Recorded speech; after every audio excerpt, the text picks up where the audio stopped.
It is time for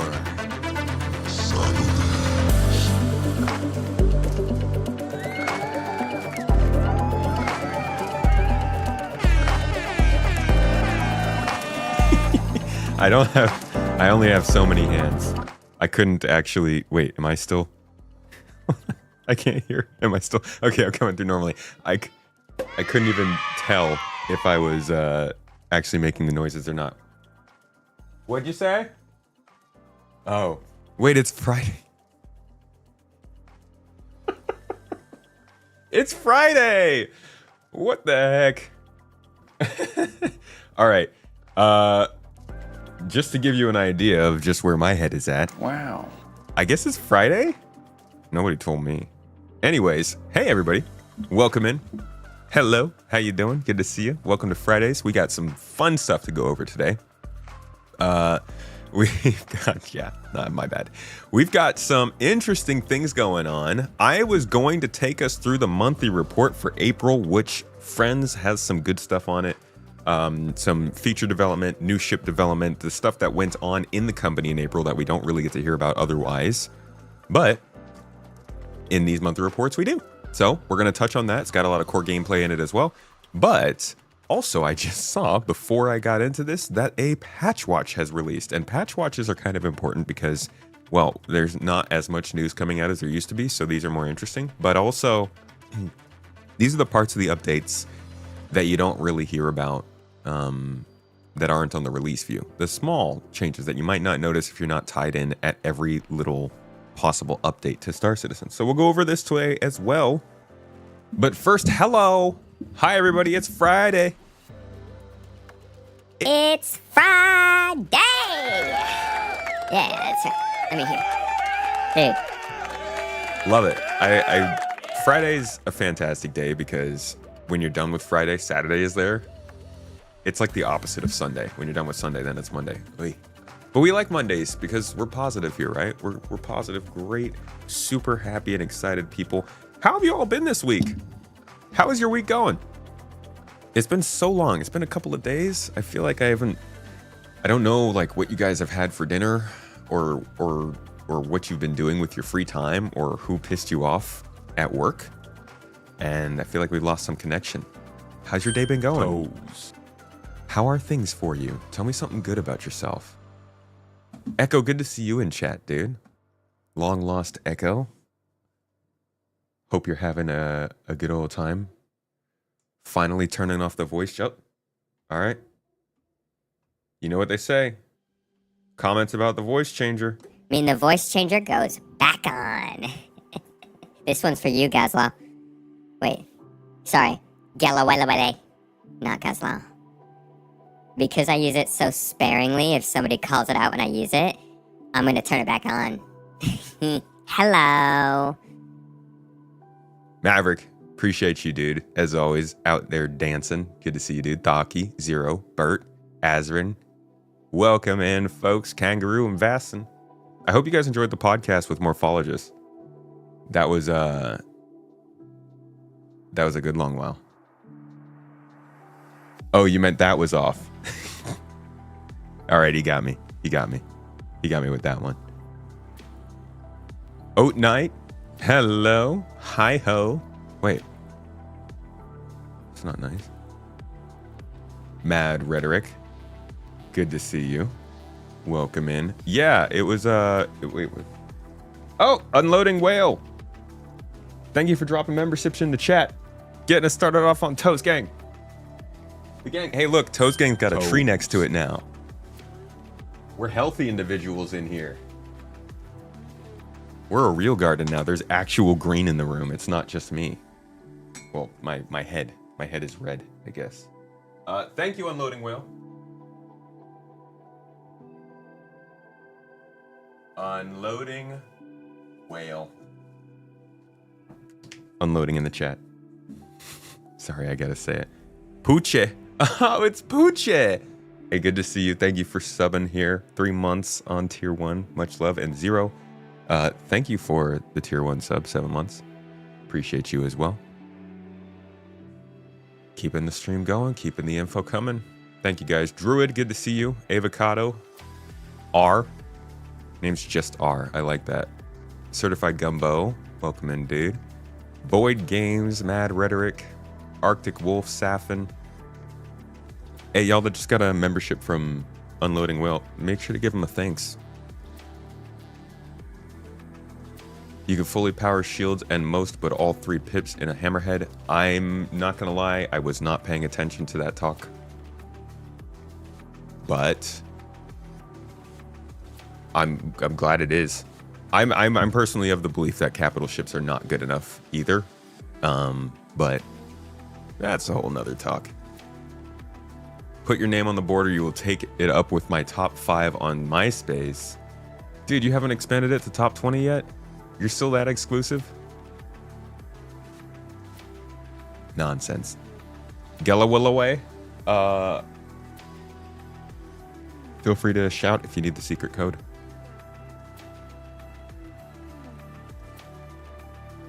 Hey, Saffin. Good to see you in chat. All right, y'all. Let's start off with the small things. We're going to hit up on the monthly report soon. But first, we have got a patch watch to go over. Can you not collapse this thing? The sidebar is just always there. That's fantastic. CIG. Great solid security. All right. So we got the patch watch here. For those who don't know, patch watches are really coming from the things that don't make it to the proper roadmap, but are still important to know. It's easy to miss these kinds of things if you're not tied by the eyeballs to Star Citizen. But they're also not going to be like game changers. They're not going to make your life better or anything like that. Well, they might actually. If you're a miner, they might. Let's touch on this and you'll see why. Welcome to another patch watch, friends. All right. I got to be able to read first. These posts shine a light on upcoming features, improvements, and fixes that may not appear on the public roadmap, but are updates we believe you'll find valuable. First one we're touching on for 4.1.1 is refineries. How's the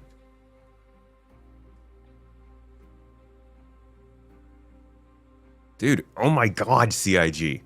Why is there a mandatory sidebar on your screen? I just want to zoom into the text. And not blow up the names of the people that we talk to. It's ridiculous. Refineries. We've made a number of targeted improvements to the mining gameplay loop in Alpha 4.1.1, including adjusting mining lasers and the modules, improving difficulty scaling, better mineable distribution for FPS and vehicle mining, better rock and atlas geo handling, and various bug fixes that you can view in recent patch notes. They are doing a lot with mining this year. Like a good, I think there was one update right after salvage came in when mining got another pass, and it was the first pass it had gotten in a while. They spent a lot of their early time updating the UI, updating the way that rocks spawned, and updating the like subcomponents and components that we use now.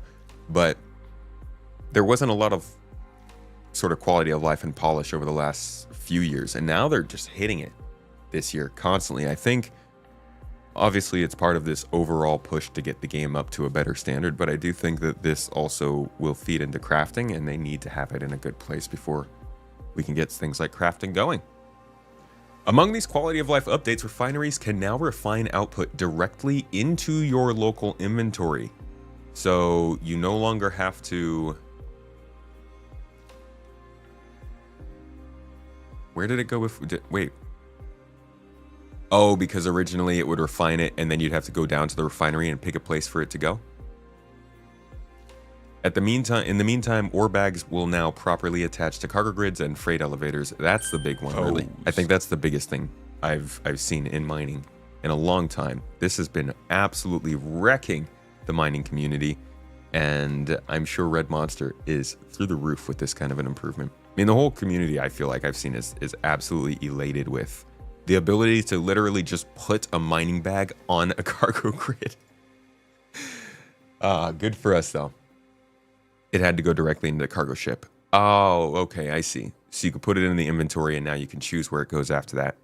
That means that the person who refines it does not have to be the person who transports it, which is very, very important for group mining, for org-based mining, for just multiplayer in general, which, hey, guys, it's a multiplayer game. This one, this here. Abdi, thank you for the sub, dude. 8 months. This game seems cool. Is it kind of like Galaga? Think of it as like Tetris, but with better music. Really, really good game. Super fun. Kind of glitchy. Wear a helmet.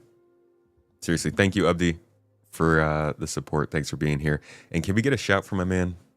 Abdi's also a streamer, guys. And he does some pretty fantastic Star Citizen stuff, but also good art. And if you know there's one thing that you're not going to find here, it is good art. Unless Mrs. Tomato does it. That's why this kind of stuff looks good. Otherwise, you can check out our friend. Oh, you love Tetris. Well, that works out for you. You might like Star Citizen.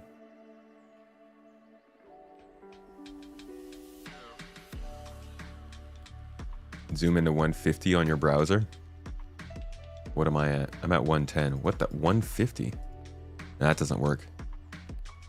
It just keeps blowing up people's text. Whatever.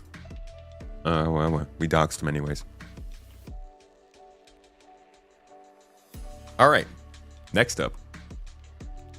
We are aware that ore bags are slightly bigger than 2 SCU, which can make them more difficult to place on certain cargo grids, but we have no immediate plans to adjust this. We have, however, fixed the refineries eating up your containers. That's also a good one, but interesting there. The fact that they have no immediate plans to adjust this. Well, it sort of refuses to answer a question about the golem. Which was, is the golem going to stick to its unique mining bags and everything else will stay the same? Or will they eventually update the other bags to match the golem? And this could have been a chance for them to say something about that, but they didn't. So I think, I don't think. I don't know if there's still no answer to that question, but it does sound like if there's no immediate plan, either they're going to leave that to wait for a long time, which seems like a bad idea because they need to get refining working, or we are going to move forward with different mining bags for different ships, which is also an interesting choice. Hey, Sir Thaddeus. Good to see you. Okay, after the mining and or refining changes we're seeing, we got component balance pass. They said we've rebalanced ship components based on their class types in Alpha 4.1.1. Now, if you go to that guide that we covered just maybe a couple months ago.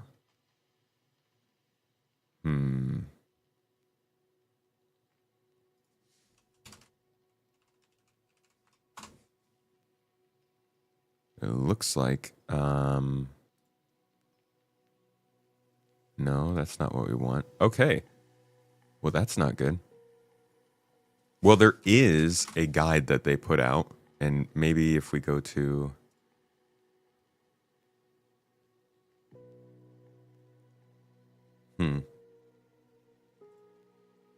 All right, let's see. If I was a new player and I wanted to know how this worked, they probably have it in the welcome hub, right?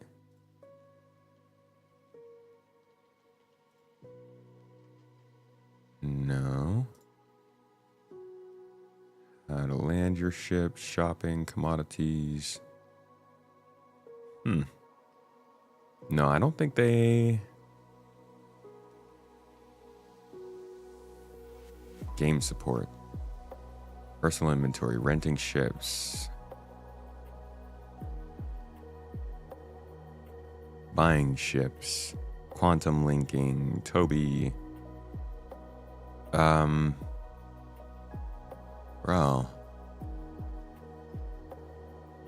Where in the world is that guide?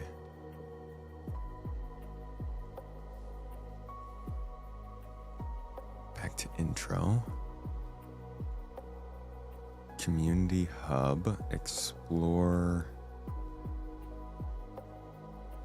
games. Okay, play Star Citizen.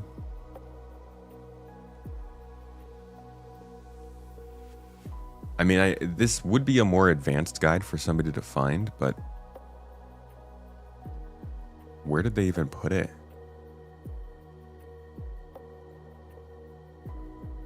You can't even find it from a Google search.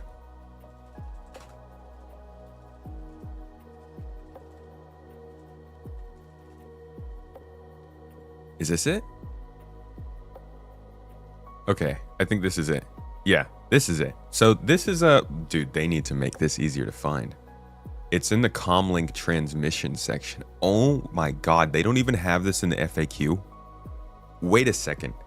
Does that mean the only way you can find this is by scrolling back through the comms link? That can't be possible, right? There's no way that would be the case. They wouldn't just release a guide that you can't reference. So, I mean, you got to come back here for this. It's right here. Nobody's ever going to find this. They got to put this in somewhere. Yeah, in order to find it, you need to know it exists. This needs to be, because this is supposed to teach you about components, how they're supposed to work, how they're supposed to be categorized, their type, the types of components there are, how to identify them, what they do.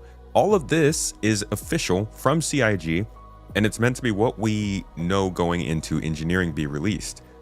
But it's hidden, apparently. So this is important to go through. I mean, I would, if I was you, I would take a look at it. We published a deep dive into it on the YouTube channel if you'd like an audio version. But all of this is basically a lead-in into engineering and how ships are going to work long term. Now, it's important to know this stuff. And this kind of just doubles down on the fact that they're moving forward with this in a big way. We see the engineering work going on. We're going to read about that in the monthly report. We can see that they're starting to officialize this information, put it in guides, make it a little bit slightly easier to find. And they're releasing things like AI blades, which are linked to the computer component, which I think the fact that we're seeing AI blades is proof that they are also updating the computer component so that they can get all of the ship systems into working order together. So now we can see here that they've rebalanced ship components in the new update. Civilian level, average overall performance with the benefit of low maintenance overheads, competition level, high performance and low weight, but with trade-off of low durability, fewer options for power management, and the loudest signatures across all classes. So these are the people who don't want to, if you don't like engineering or the idea of it, don't fly these ships.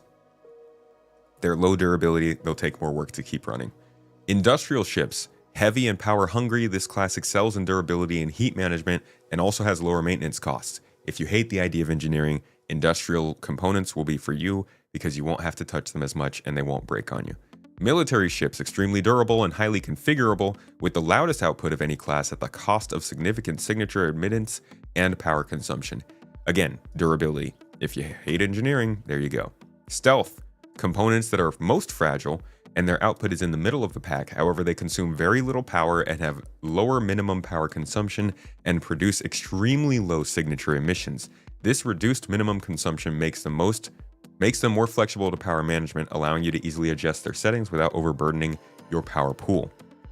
So these are very high performance, very specialized, and very valuable, but they are the most fragile. So you'll have to keep up with their performance and their maintenance to make sure they work well. This, guys, you can't understate how important it is that they're starting to break this out. As you can see, we have all the classes here that we just went over, but there's also the sizes. So depending on which ship you have, you'll have different sizes. Then there's also grades, D, C, B, and A. All of these things have power signatures, coolant that needs to be fed to them, and they will all have different types of components, obviously, depending on what they do. This is all just building depth into ships, making them feel more like a home, a permanent place. and preparing for this stuff to come online. But folks, do not take this lightly. We're going to start to see people complaining about, oh, my ship is starting to break more than it did. What's up with this? That's because they don't have the components that they want in there. Or, oh, my friend's ship is like speeds up faster than mine. I don't know. All these things that make components actually matter might actually start to become a common topic now. That being said, this is just update 1 where this kind of a balance pass is happening. I think it will still take a few quarters for this to really, really start to affect people. I'm not talking in terms of weeks here. I'm talking in terms of quarters. The end of stock ship. I don't think the end of stock ship will happen until they can figure out their persistence problems in between patches. Seriously, like, if there is a chance that I'm putting something on my ship and I come back to that ship in a month and that thing isn't there, I don't want it. I'm not interested. I'm going to wait until we can, like, I just don't, I'm not, like, you guys know me. I don't really fly ships that much. I'm not into flying the ships. I'm not into customizing the ships as I am for somebody else's ship as an engineer, but I'm just not really all that crazy about getting my ship into some specific place until I know it's going to stick. Hey, thank you for hitting Certified Gumbo with that shout out. You're calling it now. Engineering is coming around August, September. That's better than I would have thought you'd put it at. Honestly, if engineering was in the game in August or September, I would be satisfied, because I'm not satisfied given our original expectations. All right, I'm not happy that it's not here yet. It should have been in 4.0, but at this point, I'm thinking engineering hopefully by the end of the year. And maybe I'm sitting back quite a bit on that because I'm trying to set expectations lower. Freaking please, God, for once. I just want to set expectations lower.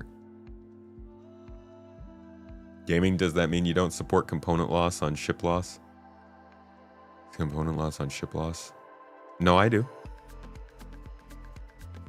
I mean, if your ship blows up, your components probably are not going to be, they'll still be in your ship if it blows up, I guess. I'm not sure exactly what you mean by that.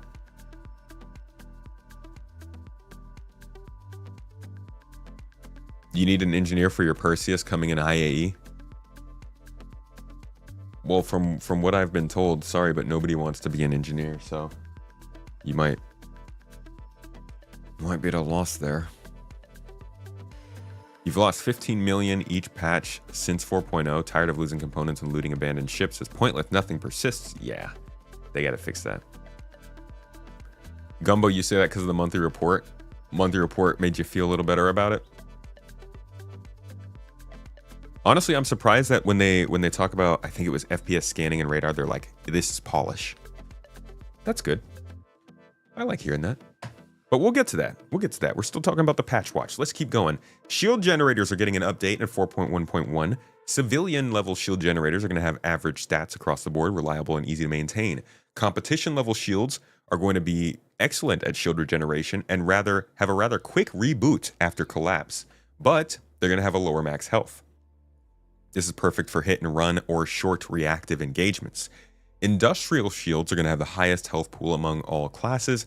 However, regeneration is going to be slow and reboot time after collapse is going to be long. It is best to tank a lot of incoming damage. So industrial pilots, or rather the pilots, man, dude, this already gets more interesting. Once we can start putting components that do different things for your ship into your ship, I mean, now you're saying, hey, I've got a Polaris, but I'm going to throw industrial shields in it so they last longer.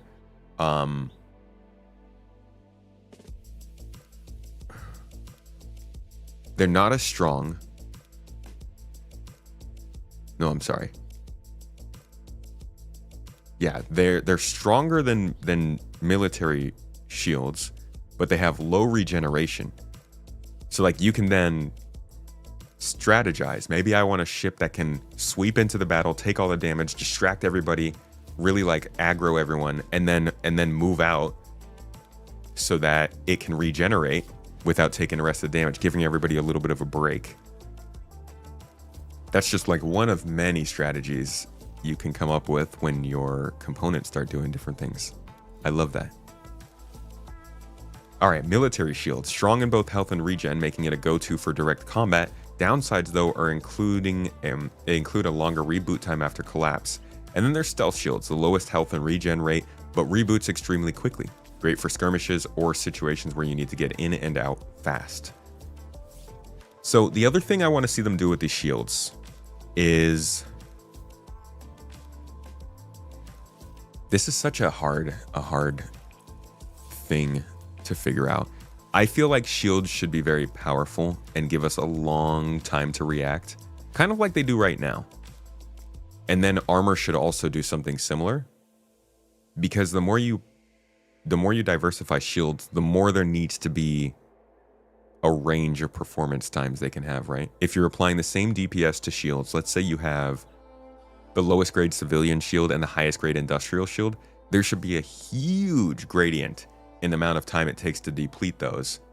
But in order for that to be the case, the longest amount of time that it's going to take to deplete shields has to be really long.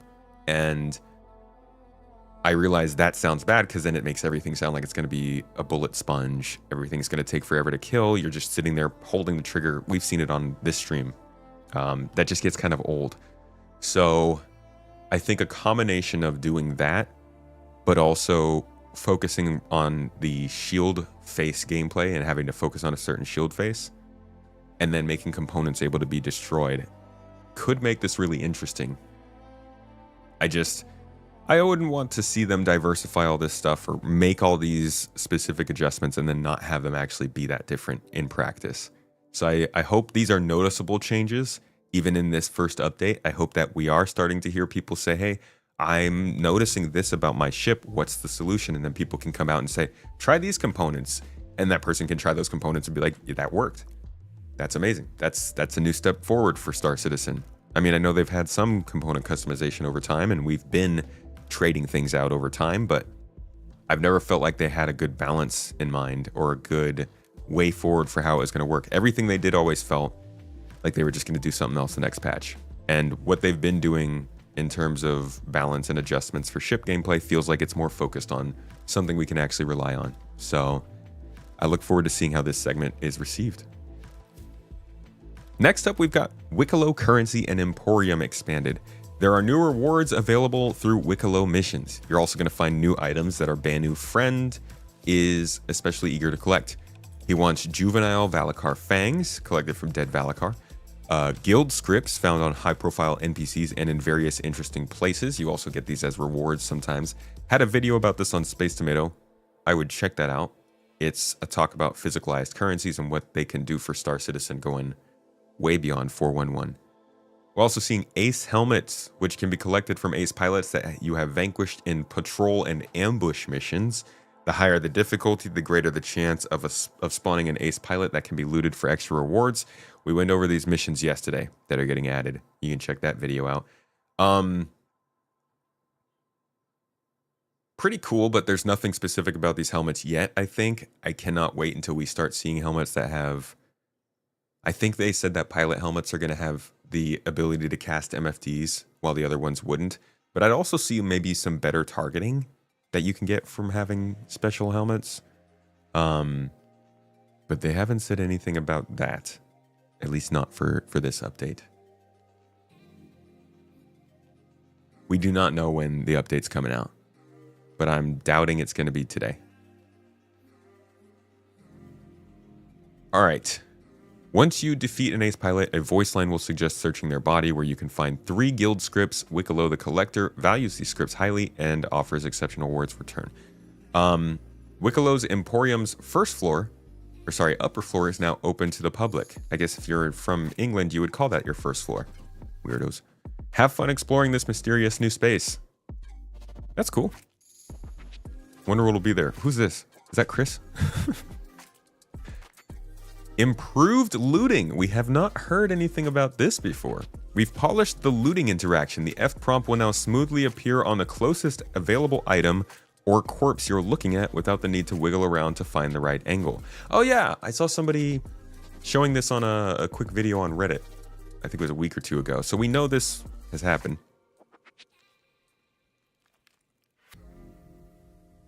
Basically, they just made it work how it's supposed to.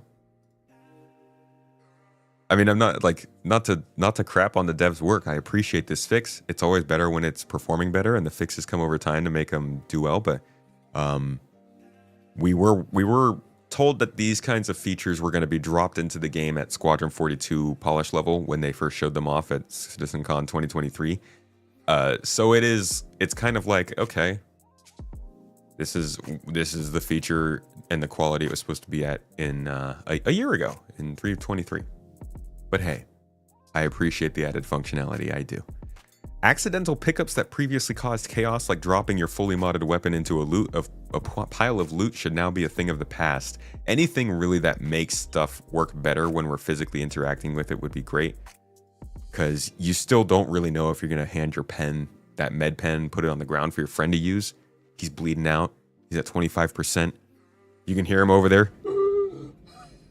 He's wheezing in your ear. Like, bro, shut up. That's gross. You got that beeping sound going on. And there's also the wheezing. It won't stop. Just constant strain and tension, and then you put the med pen down and it falls to the floor. Like, okay. So I appreciate this kind of stuff.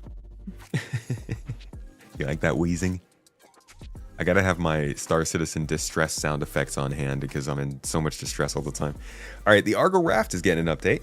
It's received several changes, resulting in a slight adjustment to its cargo capacity. To improve loading and unloading, the 3 cargo arms have been replaced by a single cargo grid, now supporting 192 SCU. Additionally, the old rail-style tractor beam system has been relocated to the left, with operations controlled from the rear control room. We're also actively addressing several recently reported issues as the elevator, missing collision, tractor beam, missing thruster, faucet, and more. Yeah, I've put out my piece on this. You can find that on Space Tomato 2 here as well. Something like the raft is losing something or something, I don't know. The cargo capacity change on this is fantastic. That's a lot of cargo. Makes the ship a lot more valuable. And overall, this change is good for the raft. Like, this is definitely a net positive change, but I can't get over the fact that one of the coolest things about this ship was that you were going to be able to just land, drop, and take off. Kind of like, I think there's a helicopter that works like that, but my greatest example is that the Star Wars Clone Wars scene where the drop ship will come in with like the AT-AT, or is it AT? Is it an ATST? Crap, I don't even remember which one it is. Wait, how did I say Star Citizen? Oh my god, my poor freaking brain. I type in the word star and I'm lost. So yeah, it's not the AT-AT, is it? What is this dang thing called? Is it the ST? ATST? LAAT? Am I that far off? Too many letters, dude. LMAFO? Yeah, LA. Oh, the gunship is called the LAAT. What is the ground vehicle called though? And whatever. You guys know what I'm talking about. It's oh god. This one. It's the one that's missing the bottom, and it transports the assault thing. This? Yeah. I don't know what the heck that's called. ATST. That's the thing on the 2 legs. So whatever. You guys know what I'm talking about. I always kind of pictured the raft to work like that. ATTE. Thank you. Because this was like the coolest part of Star Wars for me back then. I got really into spaceships because of this ship specifically and how it was used in Star Wars Episode 2. From then on, my idea of a dropship was always just like drop, go. And I think the Pelican and Halo worked like that too. So I was excited to see that work with the raft. You could have some people on the ground. You could run a regular route to these people on the ground. They have tractor beams. You land, drop that cargo off, and you're away. Those people move the boxes. Another raft comes by, drops, and it's away. But now with this system, you are going to have to sit there and manually take the boxes off. And I feel like you're losing something from that identity, but clearly they needed to do it to make it work better, and the solution they had wasn't going to work. So that is at least the first patch watch. Don't know if it's the only patch watch or not, but that's a little update on 4.1.1 and some of the smaller yet still kind of big updates that are coming with it. Thanks for checking it out. Raft has a tractor beam now also. I mean, it was supposed to have one before.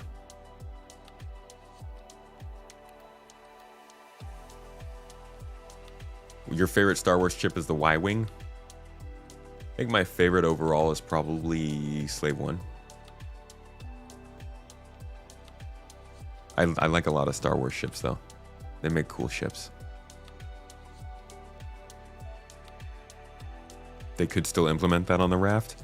They could, but I think if they were going to, they would have just had this whole platform drop down. I think they are not going to go back and do this ship again. Not to this extent. The Raft change is definitely for the better. As I said, this is a net positive change. Just jettisoning the cargo, that could also work. Maybe you're just transporting some diapers, dude. You don't have to be super specific about that. Just drop them.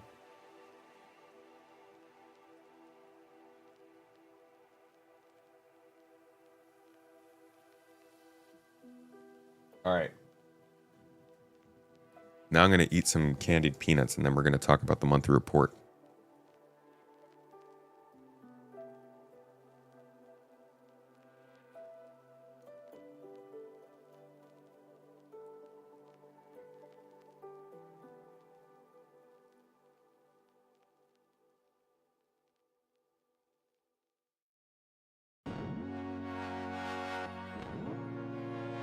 Oh, these are yummy.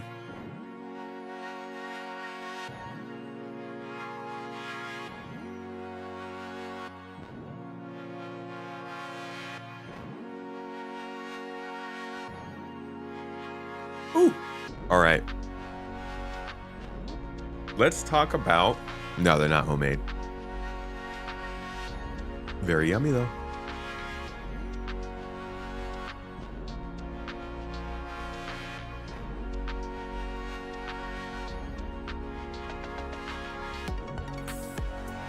I'm so sorry. I just realized I wrote this down wrong.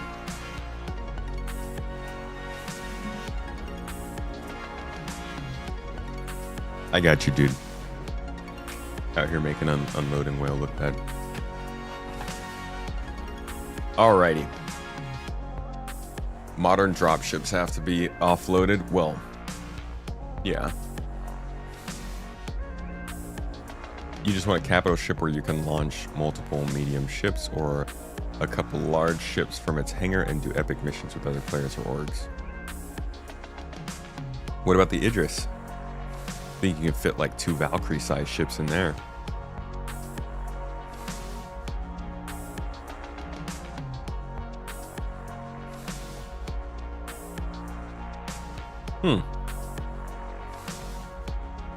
Yeah, the Kraken's also an option.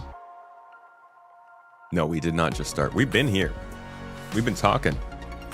About 45 minutes. We went over the patch watch for 4.1.1. In fact, let me make sure.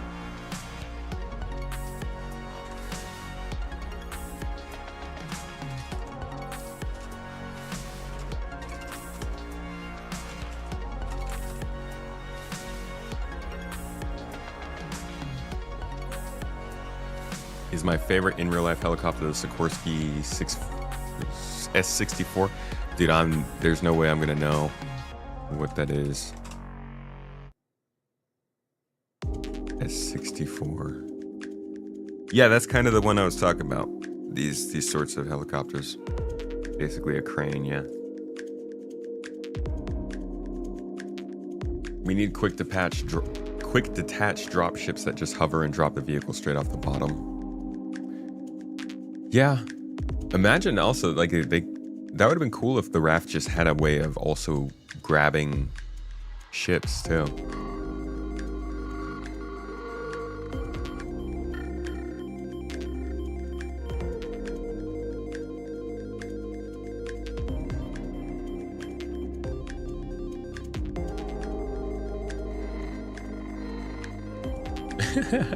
Got a helicopter in this game. Yeah, I think I wonder if the raft was going to be too useful if that worked. Because yeah, if you look at like what stopped them from just making this one big cargo grid that could also attach vehicles to, and then you could just turn it on and off. How funny would that be if you could get an A2 bomb to stick to the cargo grid and then dropped it off?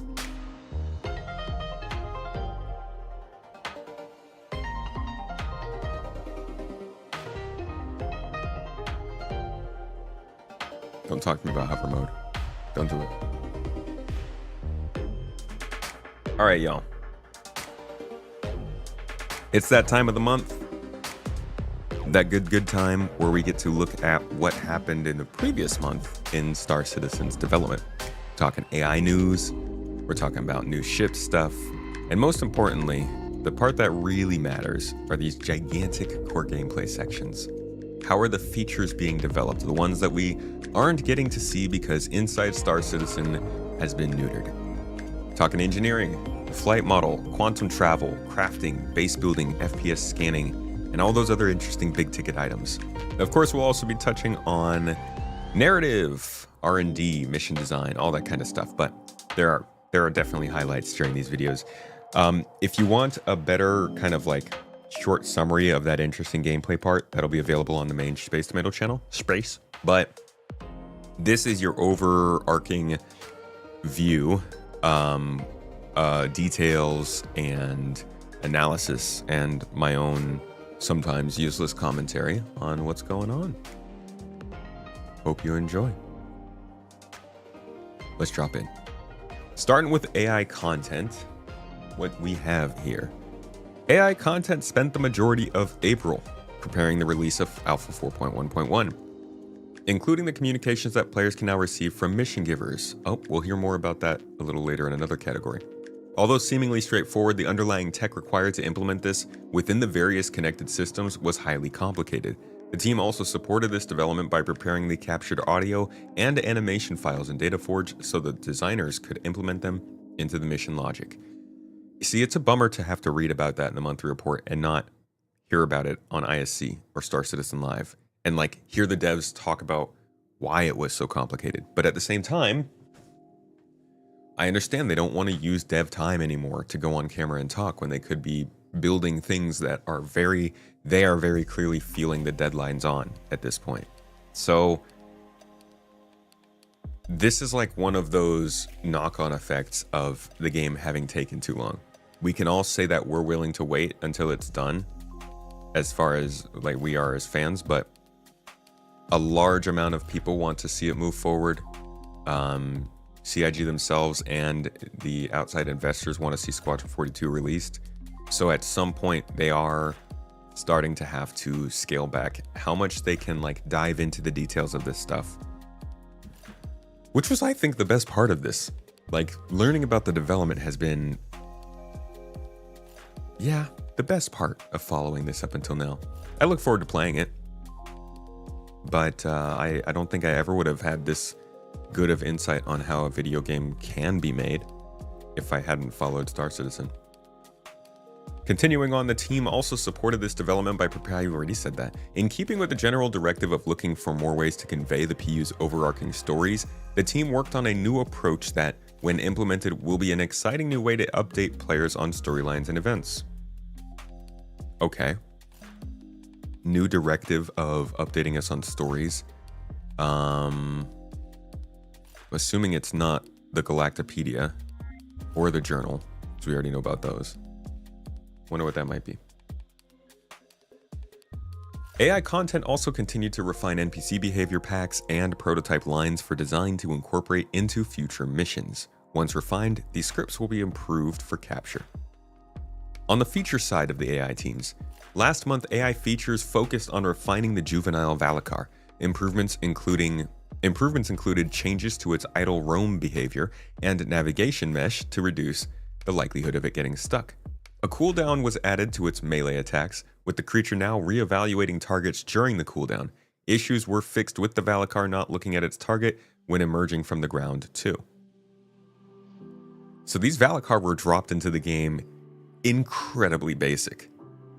I only fought once or twice with them, but the way that they just kind of sat around, I could tell they were super basic, yeah, but seeing the fact that they just now added not just a cooldown, but the ability for the creature to re-evaluate their targets during that cooldown, does that mean that these creatures would just, like, when would they re-evaluate their target? What were they doing? Technology also developed for the juvenile Valacar, technology developed for the juvenile Valacar also proved useful throughout April. Now, values can be set up in DataForge, which is the general purpose data editing tool, and passed to Subsumption. Yay, Subsumption mention. We gotta celebrate it. Yay, Subsumption. It goes back, dude. This is their behavior scripting engine. I'm not gonna go into my whole Subsumption rant this time. Let's just move on.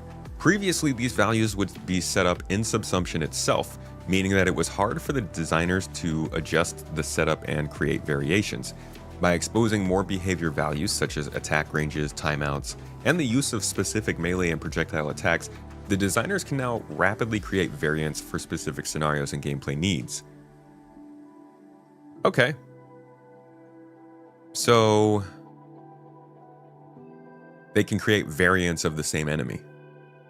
But on the fauna side, I'm guessing, because they could do that, and I mean, I guess maybe they could always do that, but it was difficult. Now they can just more easily create variations. Hopefully that means we also see NPCs acting a little bit better.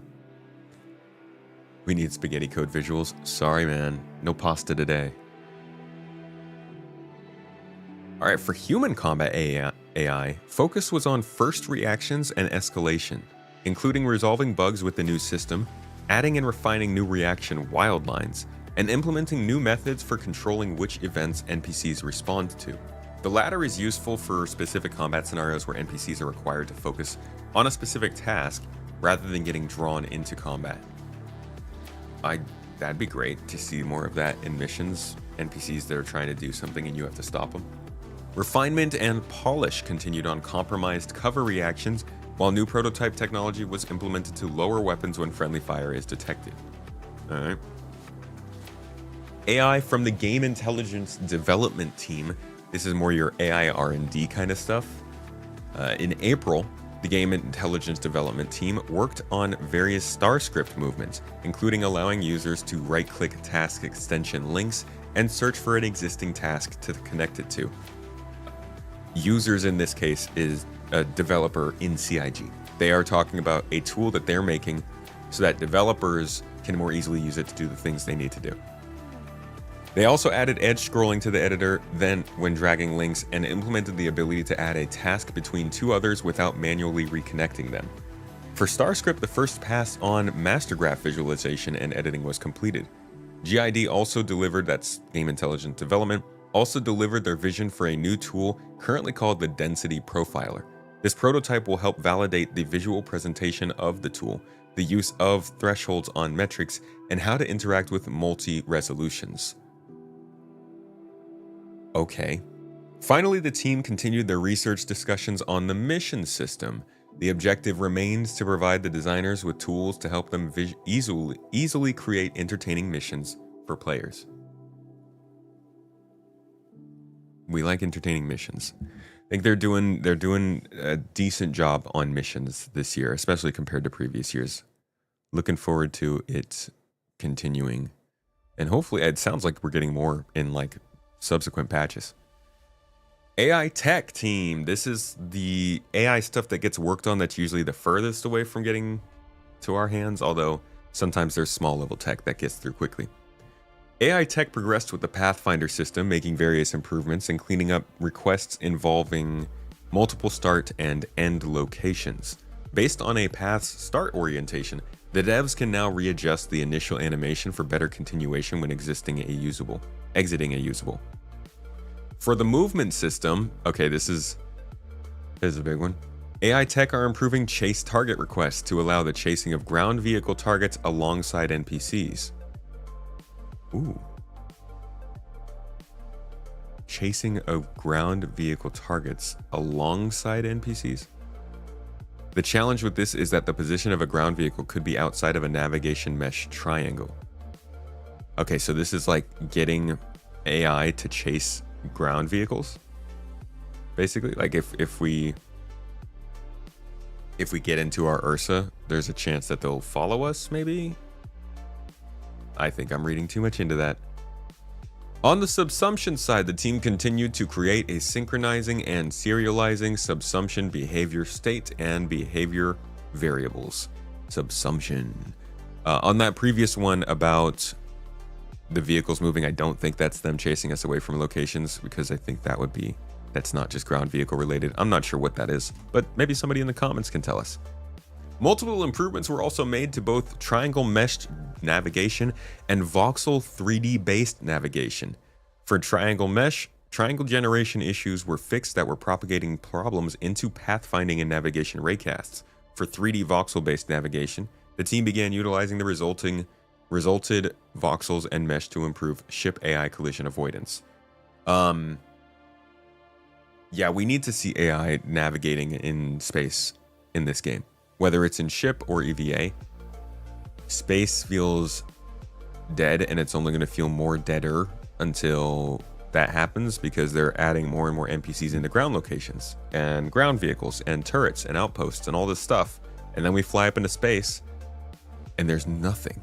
Maybe you run into a player every once in a while, but don't you guys feel like space is just really, really, really unpopulated in this game, when people have been flying spaceships in that system for like 100+ years, probably a much longer, just officially 100+ years? Like, there should be a lot of traffic there, and we don't have it. And so the game feels weird because all you see are players, and I mean, there aren't that many players compared to the size of the game. Various bugs were fixed for ship AI also, some relating to newly exposed functionality like flight mode. We will talk about this in the core gameplay section. This is important right here.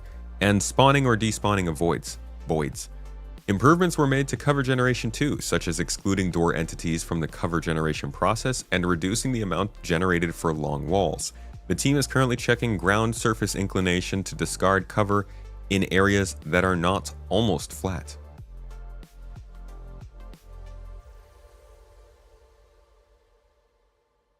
A new nav spline creator tool was implemented that will allow designers to record player ship movements and transform the captured data into a nav spline that can be utilized by ship AI.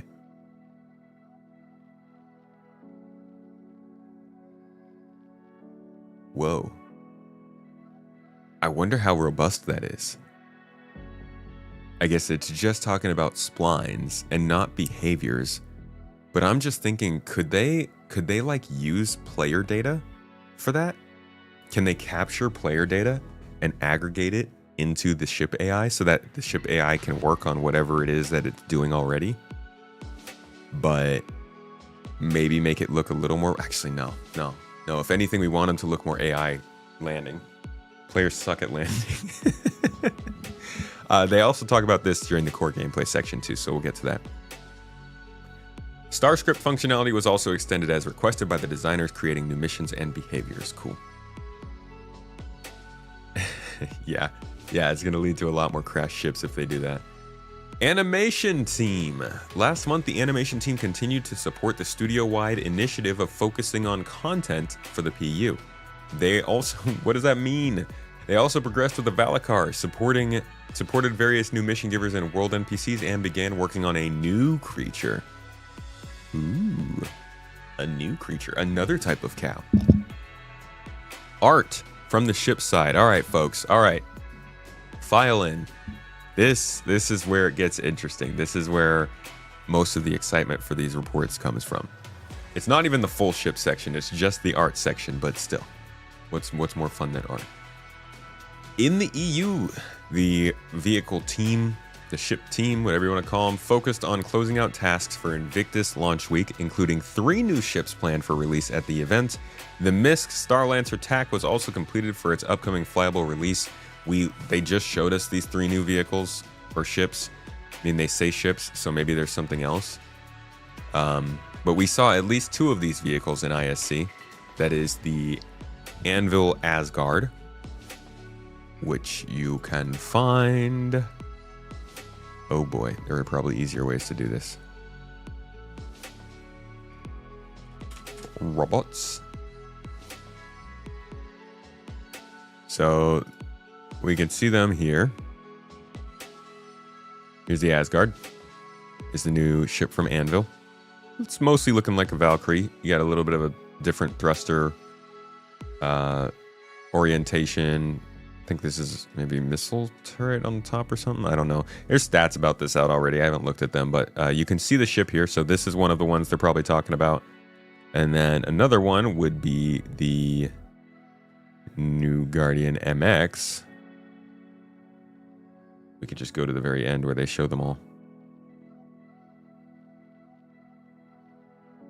Here we go. So yeah, then we got the Guardian MX over here, which I think looks leaps and bounds better than the Guardian, if I'm not mistaken. This is the other vehicle that they're bringing in at IAE, obviously, but it's not a ship.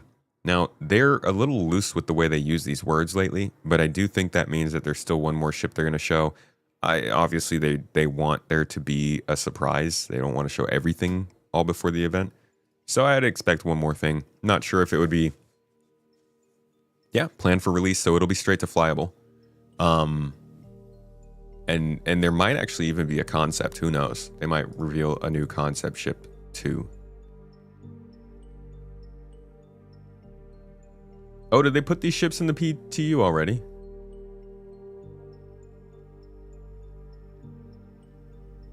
Yeah, see, I don't think the 3 ships include the TAC, because they say including 3 new ships, and then they say the Starlancer TAC was also completed.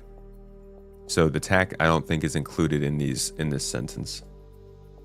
No, I do not think that the Idris is coming out. Honestly, I don't care if the Idris is coming out. I was just telling somebody, I think I said this during the podcast maybe. I made a joke about the Idris and offended somebody. People are real passionate about this ship. I don't really care that much. If it comes out, cool. If it doesn't, that's too bad. Personally, I don't think it's going to make too much of a difference because they're still pretty behind on capital ship gameplay compared to where they wanted to be. The MX is a bit slower than the QI, so it's the slowest of the 3 variants. It's just a missile boat. Does it have like storage? Like, I really want to use the MX for something, but I don't have reasons to have a missile heavy ship. Like, I really want just a ship with some space for loot, a bed, a kitchen, and the ability to defend itself. And that could be my main combative area. Daily driver. No bed. Pain. They got rid of the bed.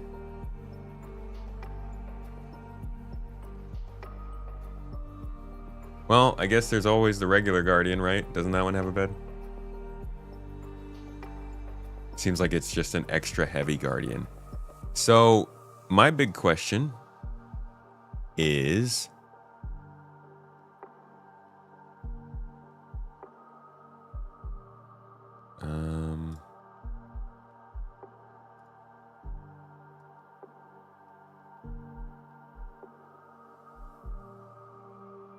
oh, this is the wrong one.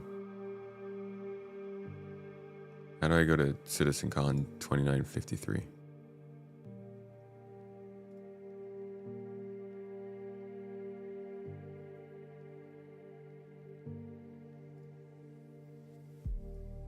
All right, this.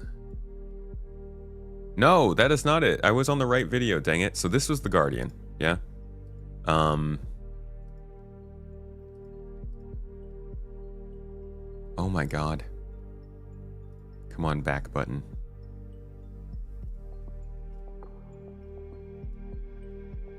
Here we go.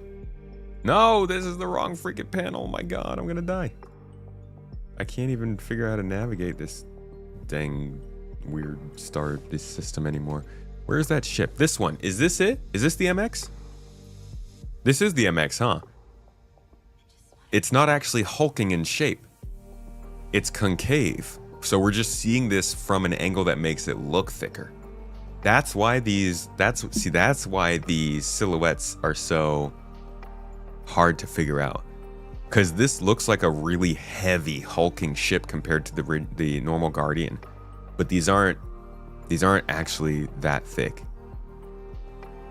So I do want to see if this still looks similar to this when it's landed. Like, I want to get a look on this ship. You guys said it was dropped into the PTU. I might check it out after this. But yeah, it's definitely one of the 3 ships they're talking about here. And there might be another one if the TAC is not the 3rd ship. I don't know why they would mention the TAC here if it was the 3rd one.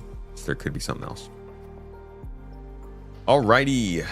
Progress was also made on 4 unannounced vehicles. The first is progressing through white box towards full production, while the second is approaching its gray box review and LOD 0 complete. LOD 0 is basically just highest level of detail. The third, which was briefly shown on a recent episode of Inside Star Citizen, is progressing through concept. The 4th vehicle, the first in a while from its existing manufacturer, has been formally kicked off. So, some telling statements here. One is that one of these is from Inside Star Citizen. Now, I'm not sure if that concept... See, this was Star Citizen Live. But maybe that is what they're referring to. I don't think they've shown us anything else anywhere else, right? It has to be here. They haven't shown us like a concept or something on Inside Star Citizen. I think they're just calling this Star Citizen Inside Star Citizen for some reason. But it could be one of these ships that we saw. The 4th... See, this is really strange, man. I don't know if this is an error for them or not. Because I see you guys also mentioning the Kruger ship. And the first vehicle in a while from an existing manufacturer would definitely hint at Kruger. But why didn't they say that this was also seen on a recent episode of Inside Star Citizen? No, don't share any leak links here. Like, why? And it's just weird the way that they phrase this. Because this wasn't Inside Star Citizen. And if this is the Kruger ship, this was also shown on that same episode. We got that right here. So, I don't know. I'm guessing this is one of the ships they're working on. And this is just like a weird description of it. But then that would imply, yeah, I don't know how to take this, man. It's a weird one. We're also seeing, though, that there is something going through white box and something going through gray box.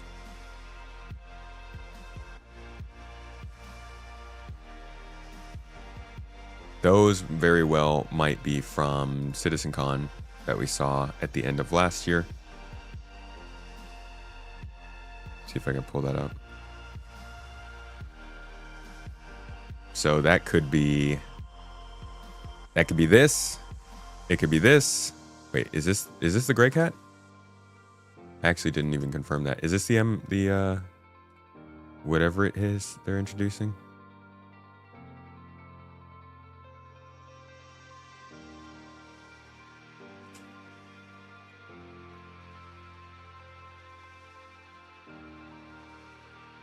Oh wow, it's got 4 wheels. Weren't people speculating these were treads?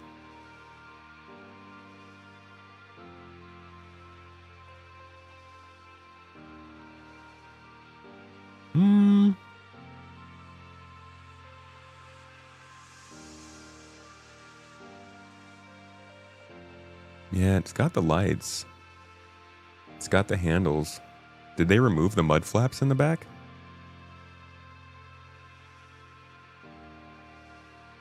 It's interesting. It looks kind of like a mini Ursa almost. So yeah, this one is coming out. So that's confirmed. We've been seeing that. Could be this. Could be this. Could be This could be this. You already know about these. In fact, they talk about these too. So there are some options this could be. We're not really entirely sure. Do we really care? We're going to see it in a week anyways. Brother, do you know who I am? If somebody, if there's like a new rock generation tool in this game, I'ma care. The only thing I don't care about in this game is combat. No, I'm kidding. That's just a bit. Holston Coop, thanks for the membership, dude. 53 freaking months. Holy crap. How have you been, buddy? How the stage treating you? One on the right looks more Ursa sized. The MTC looks smaller. Yeah, the MTC is smaller. It's for sure smaller. We thought we knew who you were. It's freaking Violent Tomato. There's more than one Violent Tomato in this tomato house. Okay, so that was the first sentence of the art section on ships. Let's continue. Progress was also made on 4 unannounced ships. No, that's not true. That was the third sentence. I got through that. The Outland Pioneer continued through pre-production and white box phase. The modular kits were solidified alongside some structural changes to improve the flow and movement through the ship. The team also continued to define the core visual elements to inject the consolidated Outland art style. And boy, oh boy, have we seen that art style over the last couple of months. Originally, we saw some stuff from the Pioneer, and I think it laid the groundwork for what it was going to look like. I actually think they did a good job of staying consistent with this style, even with the other CNOU ships, that being the manufacturer that makes this ship. God, Affinity. So this is one of the original concept art, and you can see it's got this sort of hard line, hard angle, bright, colorful, but still very professional manufacturing looking vibe to it. Everywhere you looked, it kept going with this. You got trellises all over the place and structural supports that are visible. Utilitarian, but definitely a more high-tech look than something like Drake, or even in some cases RSI. It feels kind of like a combination between RSI and CNOU, or Argo. RSI and Argo. So that's what it originally looked like. Now we got the redesign of the exterior, which you can see here, and I can put up the old version next to it. Actually, those are terrible. I don't know why. That's what they did to compare the two. Let me show you a better comparison. Captains of Industry, however you spell captains. Much, much better view of this thing that they decided not to show for some reason. So you can see that the shape of this ship changed on the exterior. And I'm not going to tell you whether you like the new one or the old one more, but it changed. So deal with it. But then, after that, we got to see quite a bit of... Dang it, man. I keep closing my windows. After that, in this most recent video where we talked about the other ship getting worked on, these concepts, we also saw quite a bit of the interior of the Pioneer now, at least concept-wise. They've gone from orange to yellow, but you can see that it still sticks to that sort of high-class utilitarian look. Very structurally supported everywhere you look, very bright and exciting, but still pretty utilitarian. Trellises, shapes, stuff like that. So this is mostly what we know about the interior of the ship, but it's being worked on. It's been in white box since all the way back in November when they started it. And it is still in white box, still getting worked on, still well ways away, guys. This is not coming this year. This is probably like an end of 2026 at the earliest kind of ship. But it is a big one. It's gonna... This is the sort of ship that can't release into the game unless the gameplay is there, because it's gonna change the game. Holy crap, it's quite OP, and it's gonna take a lot of people to make work.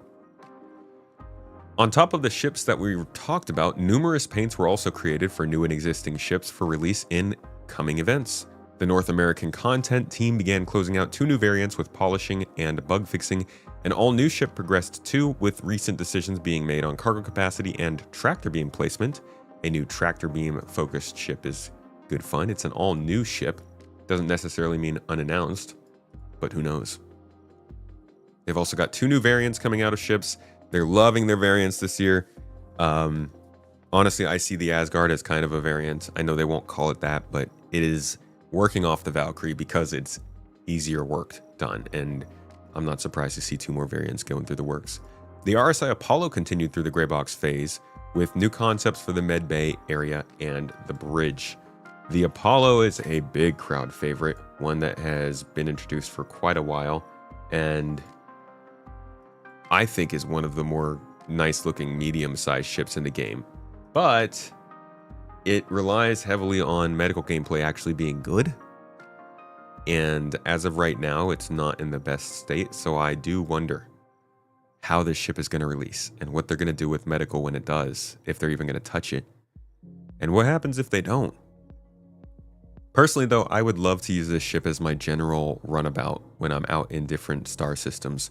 But I think CIG is starting to run the risk of more people like myself turning to medical ships to be their everyday daily drivers to do things. Just because if they have cargo space, if it has a weapon on it, and if it has the ability to respawn, it is a very, very, very valuable ship. So I think they need to come up with ways to deter people from using these ships for everything. But I'm still going to try. Yeah, God, an exploration build of the Apollo would be amazing. Finally, for ships, work continued on the RSI Perseus to define the interior look and feel, and ensure it functions as intended. And if you want to know what its intended function is, just look at one of its marketing concept images. They're pretty straightforward. This is a combat ship. This one's gonna hurt. And I don't think it's really meant to be ramming people. I mean, maybe, I don't know, maybe they'll do something with that. I think that's more just a picture to show it killed this thing and now it's flying through its dead body, because what more can you do to humiliate somebody? But the ship itself is pretty cool. If you don't know it, I mean, it's somebody's first time, maybe, every time, possibly, I hope. It's got a bunch of missiles and a bunch of guns on it, but its main thing is I think these 2 huge guns on the front of it, one down here, or one up here and one down below. Basically, it's like medium to large size ship busting guns. And this is one of the large combat Doritos, Danger Doritos from RSI, in that kind of lineup of Perseus, Polaris, and Galaxy people are expecting. This one's not coming for Invictus, clearly, as we could see. But it is probably coming towards the end of this year, I think. As if half or more red ships of the RAFT don't show it in combat. Yeah, isn't that so weird? It's so funny. Okay, moving on to core gameplay. This is what I'm talking about. The juice. This is the good stuff. Let's go. Several of the core gameplay teams spent the month stabilizing and improving the new space-themed missions in Alpha 4.1.1. This included closing out the first iteration of several new features, such as communication notifications and new mission rewards. We saw some talk about this here with like getting Ace Combat pilots helmets from these, but ultimately the biggest indication of this work is obviously yesterday's Inside Star Citizen, where they talk about 60 plus new combat missions where you can hunt the Polaris and ambush NPCs and go on patrols. And I think this is going to be good background yum yum fast food kind of content for Star Citizen. So I'm glad to see it coming in, and to see mission rewards linked to them. That's the more we can get stuff that people can earn in game, the better for the game actually surviving. Chef Jordy, thank you for the Prime sub. I appreciate you. I'm sorry I missed that. Thanks for supporting the stream though. I hope you're having a good time. Folks, if you ever fancy supporting and don't know how, everybody who has Amazon Prime does get a Prime sub, so you can toss a Prime sub to your Witcher if you'd like. It doesn't have to be me, it can be any streamer that you enjoy, but that's just kind of free money sitting around that Amazon doesn't do a great job of telling you about. All right. Continuing on, outside of new content, the team continued to monitor feedback from the PTU to address community concerns as quickly as possible. As always, we are infinitely thankful to the players who take their time to contribute to testing leading up to a release. Recent tasks following feedback included investigating new issues with quantum travel and reoccurring problems with freight elevators, ship claiming, and inventory flow. Surprise, surprise. Yeah, those are the big ones, aren't they? Elsewhere, the teams analyzed performance captures, seeing where gains could be made for both client and server frame rates, especially focusing on new content.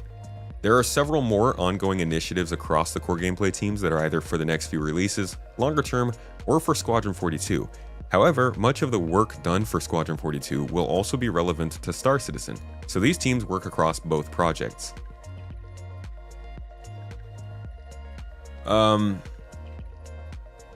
So sentences like these just I don't like them as much after reading the financial report and literally seeing them be like, yeah, we pulled resources from Star Citizen. I know they're trying to bring more back to Star Citizen, but if you took these monthly reports away, there would really be no way for us to know that they're working on Star Citizen's core. These segments have become so valuable to understanding what's actually going on with Star Citizen's development, because everything that they do to cover the game is now about what's happening in the next month.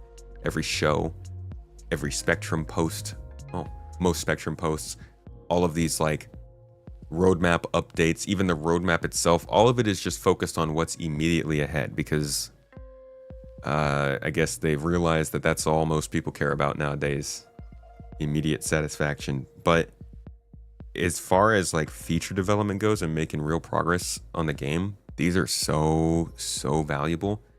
And when I read something like this where, yeah, the work for Squadron is going to go into Star Citizen, part of me is like, yes, I get that. That is absolutely true. Things like radar and interactions and all that stuff does benefit Star Citizen, but like, look at this. In just this patch watch, we're getting an update that supposedly makes interaction work more smoothly, but like that's kind of what was supposed to happen from Squadron 42's interaction system coming into Star Citizen 12 months ago. So yeah, it's going to benefit Star Citizen, but to what extent? How much? Anyways. Elsewhere, core gameplay added updates to the engineering UI screen, including countdown warnings for catastrophic explosions, and reinstated and advanced the diagnostic screen MFD. Pose. I'm really excited to read more of this engineering stuff. I'm gonna touch on all of it before we start diving into what they're saying here. Further improvements were also then made to ship death. For example, fatal damage behaviors now require a significant impact. In addition, catastrophic misfires can now be triggered by nearby items failing due to severe damage. Improvements to deactivating soft death were also completed, and its effects can be enabled separately. Lot to take in there. Before I start, I want to thank Moo Daddy. I see you in chat. Subbed up for 4 months. Thank you so much for supporting the channel. You help make this possible, and every subscription like that's not like gifted or a Prime sub actually does help us with Twitch. They have this whole thing where you have to meet a certain amount of subs, or else they take 50% of income instead of 60%. So that goes a long way in helping us to meet that goal, and Twitch not taking more of the money. Thank you for that. So engineering wise, let's start with the first part, which is the UI screen is getting countdown warnings for catastrophic explosions. This is telling me that they are continuing to go more and more into making ships last longer before they blow up. I think one of the biggest things people are so worried about in this game when they talk about how often you die or how long the game takes because you have to start over and stuff, is that you can nudge a piece of wreckage on the ground and your ship blows up and you're done. Or you can like scrape the hangar door and you lose a whole wing and you have to fly back to somewhere that you can repair. Hopefully, considering you're flying out of a hangar, it's right behind you, but still the idea remains.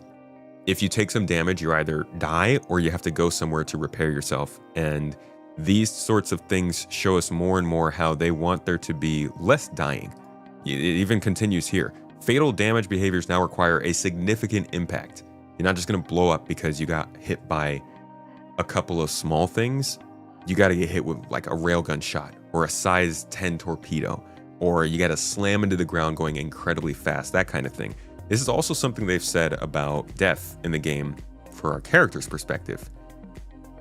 Right now, we die really easily, but as we continue on, you'll notice that time to kill keeps going up and up, because ultimately they want it to be hard to kill someone, but not so hard to down someone. I think this is kind of reminiscent of how a lot of FPS games happen now. There's a down state instead of just straight up killing people, and how that down state works kind of is indicative of how they want the game to work. And I think for this game, they want death to be a very significant thing, but they also want you to deal with consequences in the sense that you're taking injuries, that you're getting downed and have to call for help or get a medic to come find you.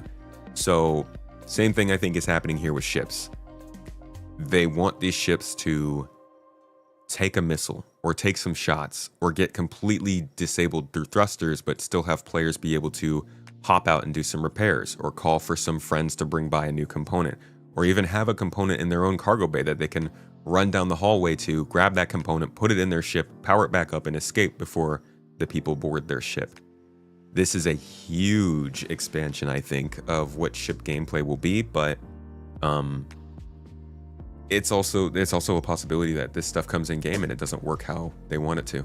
That's how we got to master modes. They did the same thing, natural deterrence to drive gameplay with high-speed combat. It didn't work, so they went to master modes. So hopefully the engineering experience does teach people to take more care of their ships. Hopefully it rewards us for doing that, and hopefully they can get their persistence figured out so that when we do, it actually matters compared to people who don't. So I do think also, if our ships can take more and more damage, and they want an economy based around repairing those ships and offering the materials to do so, you're gonna have to make it harder for people to claim those ships via insurance too. So there's like several things that are really gonna need to be figured out to make this make sense. But I also think this is a key part of making ships like the Idris and Polaris make sense. Engineering is your most awaited feature. It's why you back the game. Same here, man. The whole idea of a power system in games is still painfully novel. You can find some games where it works, and some games will do it not in an immersive way, but in a way where certain things function on a power system. You can plug stuff in. But overall, there still are just not enough games where the things you're using actually use resources, and you have to figure out how to manage those resources. I look forward to that. You don't see engineering until we get base building? Oh.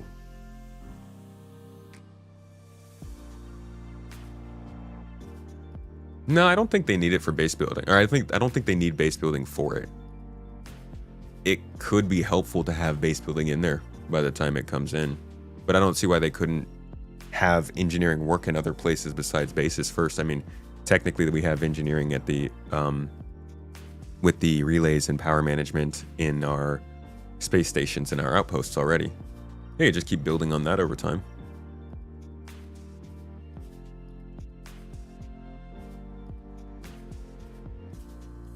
You think engineering would be dope if you can set down on a random planet and fix basic systems? You're down. Also imagine having an outpost on some random moon and just like people know they can come by for repairs if they need. Imagine landing at some outpost with a damaged ship and like because you have a high reputation with this faction, they let you into their special store and you find a component that can replace the one that had you land there in the first place. And like, it enriches the game. That's my opinion. I know some people are going to hate engineering. For those people, I would say stick to industrial components. Stick to not getting into combat all the time. And when you land at a space station, repair your ship.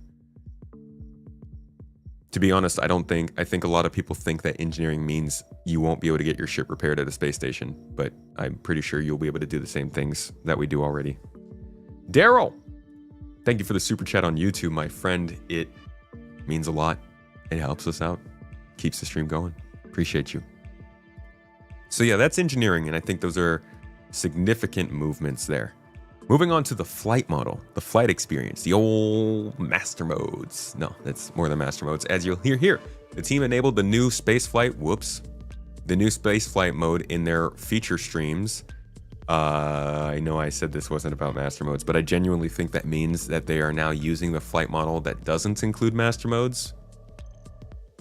On the dev side, maybe.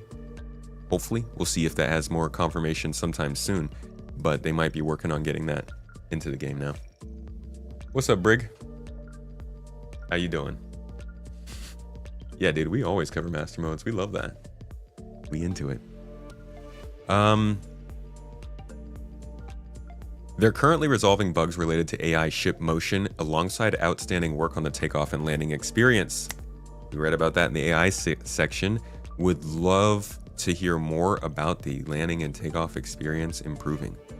Several new game modes were added to allow them to test the new flight model in the future, probably so that they could test them alongside each other. Oh, due to the data setup, both the new and existing models can be separated and tested without affecting one another. Yeah, I'm hoping we can do that too. Like, we can get the new flight model in the EPTU so we can see what the new and old ones feel like next to each other.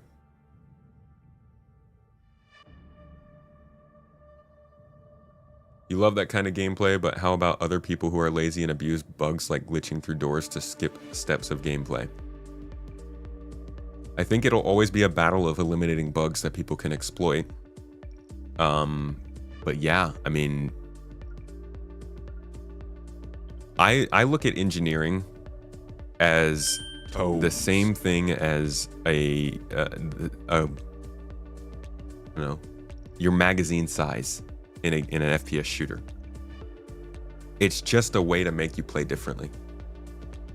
If we wanted to avoid making players feel bad and get annoyed and not have to deal with tedium in games, then we would just give all guns unlimited magazines and you would never have to reload, because reloading is tedious and annoying, and I should get to enjoy the game. So I just view it as like a more extreme version of that. This is just something that gets you to play the game a certain way, and like, devs build games to do that. It's just a matter of how successful they'll be at doing it. Patchwatch stuff on component categories actually having some variety implemented is super exciting. Yeah, it is. All right, continuing on from the flight model, an overhaul of control surface tech began. As such, flying in atmosphere, and especially gliding, is now much more realistic thanks to believable aerodynamic behaviors, such as the nose falling in turns or accurate drag on large AOAs, especially in regards to changing atmospheric densities. There's still outstanding work on the control system and interaction with thrusters and the AI systems, though. Somebody asked on my recent video on Space Tomato Gaming, they asked, people want flight to be harder? And control surfaces is not necessarily just about making flight harder. It's both a realism thing, you know, aerodynamics in ships. It's also, again, like engineering. It's a little bit of a deterrent. They want you to choose your ship based on how it performs in space and in atmosphere. And they need to make space and atmosphere work differently.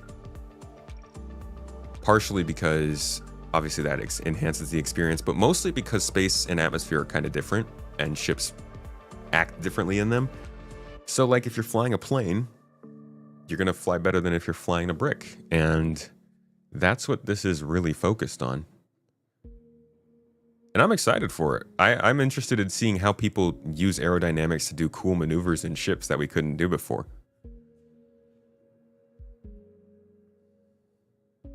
think it's really cool they continue to work on the aerodynamic system. I'm glad they are. I hope we can see some more visible progression on it soon. All right. April also saw an update to the new quantum travel tech. You're just hitting all the big topics here. In addition to adding a slow speed variant of quantum boosting, the devs resolved several bugs and improved reliability and performance. It also features improved ways for the mission designers to control the flow for AI ships. Further work will focus on improving the current experience and make it compatible with multiplayer. Okay, so the quantum tech is working for them in single player environments, but not multiplayer, which like really kind of drives me nuts on the inside, if I'm reading that correctly, because this yet another feature that was supposed to be polishing for Squadron and coming over the PU, and here we are. Quantum travel is one of the more annoying parts of this game right now. It was built for a much smaller version of this game with a lot less locations, and you can really tell. Like, they've been doing some stuff to make it work better, but it is a pain to use at this point. The most interesting thing that we see here is a mention of a slow speed variant of quantum boosting. We already knew quantum boosting was going to be slower than quantum travel, so now seeing it be an even slower form of quantum boosting, or at least as an option, gives me the feeling that they are trying to be as lenient as possible with us in still flying in that kind of like conventional range of speed that's like 1,000 to 2,000 meters per second, but not normal ship flight. And so quantum boost is allowing for even slower speeds, which will probably allow us for moving around in upper atmospheres, around planets, around asteroid belts, and other things like that. Because I don't think that real quantum will work on asteroid belts anymore. I think real quantum will cut out when you reach an asteroid belt, and then quantum boosting will have to be how you get around there. And it's going to be interesting to see how it works. I don't know really what to expect, but I'm glad that we're getting updates on it here in the monthly report. As long as we're seeing more updates on these features, we know the future development is going on. The next best thing we can hope for is that it pops up in a roadmap post. Really, we don't know when these features are going to be in the game until like maybe a month beforehand or 2 months beforehand. And that is a very, very different change for Star Citizen from before. I would definitely, it's hard to know when this stuff will be coming out, but I think some of it will be this year. I just don't know what. Thank you, Migs, for the super chat on YouTube. I appreciate you. Happy to start the weekend. 2 quick questions. When do you think we'll see instanced content like the Area 18 sewers make it into the PU? And which track list or mix is this? Dig in the chill music. First question. The Area 18 sewers specifically, I think, are going to be... I don't have any reason for this time period, so don't quote me on it. But I think they are possibly like a end of this year to mid next year sort of edition. It does seem like important mid-term gameplay for them, because I imagine they want to replicate what they've done in Pyro and Stanton with their contested zones. But they could have done that at distribution centers. I don't know. It's also important that they get some more ground gameplay in R-Corp compared to the other planets. So I would assume we would see that within the next year or so. Maybe, but I can absolutely see it being further out than that. I don't have a lot of reason to suspect it's coming soon, but I do think that they want it in, just like everything else. This track list though is my personal playlist. This is just the music that I use. I get it from a royalty-free system, and we use it in videos, in streams, podcasts, all the things. So glad you like the music. I like music. All right, Mrs. Tomatoes heading out. No, why not, chat? Yeah, stay behaved.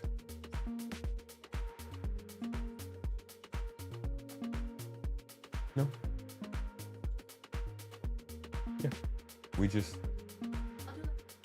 Yeah, it should just be like 150 miles would be good. That shouldn't be too much. Yeah. figuring out our car charging schedule.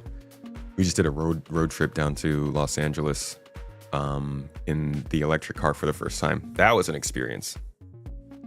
Fun times. Wobbly Bear, thank you for the super chat too. YouTube, you guys lighten it up. YouTube really needs to implement hype trains so we can have a little party over here. Thank you for that. Appreciate your support. Said can't wait for people to Top Gun Cobra move their Gladius or Arrow with the new flight surfaces. Dude, I'm pumped. I used to play this plane flying game. It was the only one I really got into. It's called Overg Fighter. And they had this ridiculous mechanic where you could just whip your jets around and like you get all these nice effects. The controller would vibrate and the screen would shake and you would just feel like you were ripping into the wind in the atmosphere at Mach 2. I miss that. I hope we get stuff like that from this game. What car, if you don't mind me telling? Some cars are controversial now. Yeah, we got this Tesla Cybertruck. No, we can't. We couldn't even afford that if we wanted it. No, we got the Kona electric, which I've been a huge fan of Hyundai for like the last 6 or so years. Really love their Veloster, the new model of the Veloster, since they did the rebrand, and I really wanted the Veloster N from them for a long time. But we need something a little bigger and easier to drive, so we got the Kona, and it's treating us well. Just sucks when the battery dies. You still confused on why they decided to change flight modes? You've gotten used to SCM and nav. Well, people don't like it, for starters. The main thing that they're changing is they're making it less jarring. The switch is a big problem. And I think the biggest issue is that Master Modes adds 2 switches when we really only need 1. Ooh, the Ioniq 5 is cool. Nice pick. Veloster is an ICE. I didn't get the Veloster. I got the Kona, which is a full electric. What was I talking about?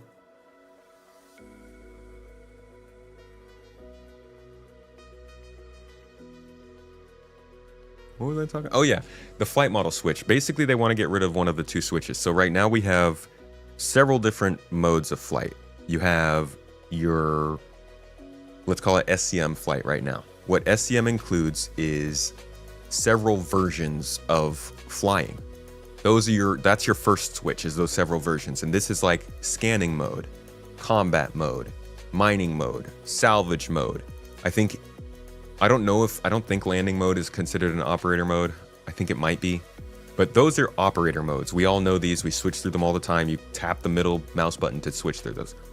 They added in a different switch called master modes. So now you were able to switch between SCM and nav. But within SCM and nav, you also switch between operator modes.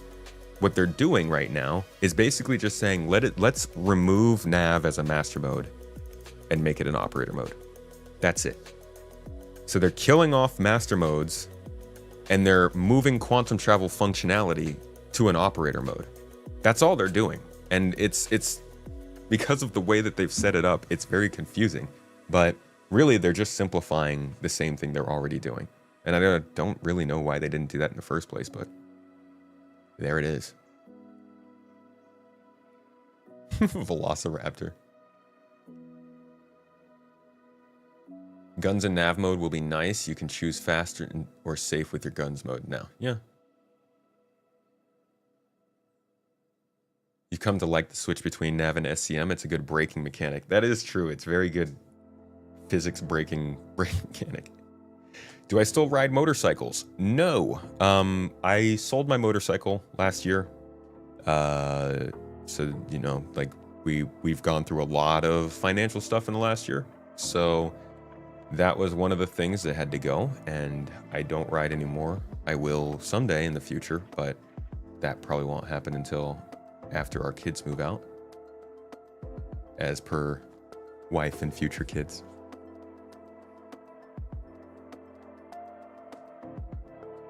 It's how it used to be before master modes. Not exactly. Well, kind of. Yes. It's mostly how it used to be before master modes. The difference was that you didn't have slower speeds. But yeah, It's mostly working how it is before master modes. The only difference is that when you activate your quantum drive, you won't have shields. It's basically the system before master modes, but your quantum drive mode doesn't have shields, I believe. Because before we had master modes, quantum travel mode was still just your operator mode.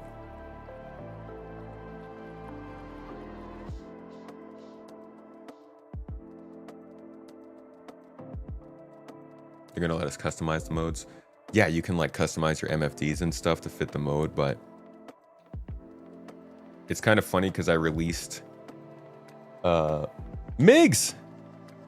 Hey! Thank you for the super chat, my friend. Thanks for supporting the stream and helping us keep doing this. Said, imagine if CIG partnered with Tesla and actually made an in real life Grey Cat PTV STV. Sweet Jesus, I hope they don't partner with Tesla for that. Like, maybe let's not combine two controversial companies into like some malformed controversial demon that used video game funds to create a real in-life vehicle. Oh my god. That would be awful. We would never hear the end of that. Yeah, I think the new mode, I mean, it's cool. It's gonna be funny when everybody realizes it's just kind of like how the game used to work before master modes, and we went through all that. It's also funny because I thought they were going to keep master modes. I thought they would keep editing it, but I thought they were going to stick to the idea of changing those modes. And I just released a supporter exclusive like last week that said that from 6 months ago, and it was a wrong take. That's the problem with releasing videos 6 months after you've made them, but that's how it works. Oh, I think the STV would sell in real life, yeah.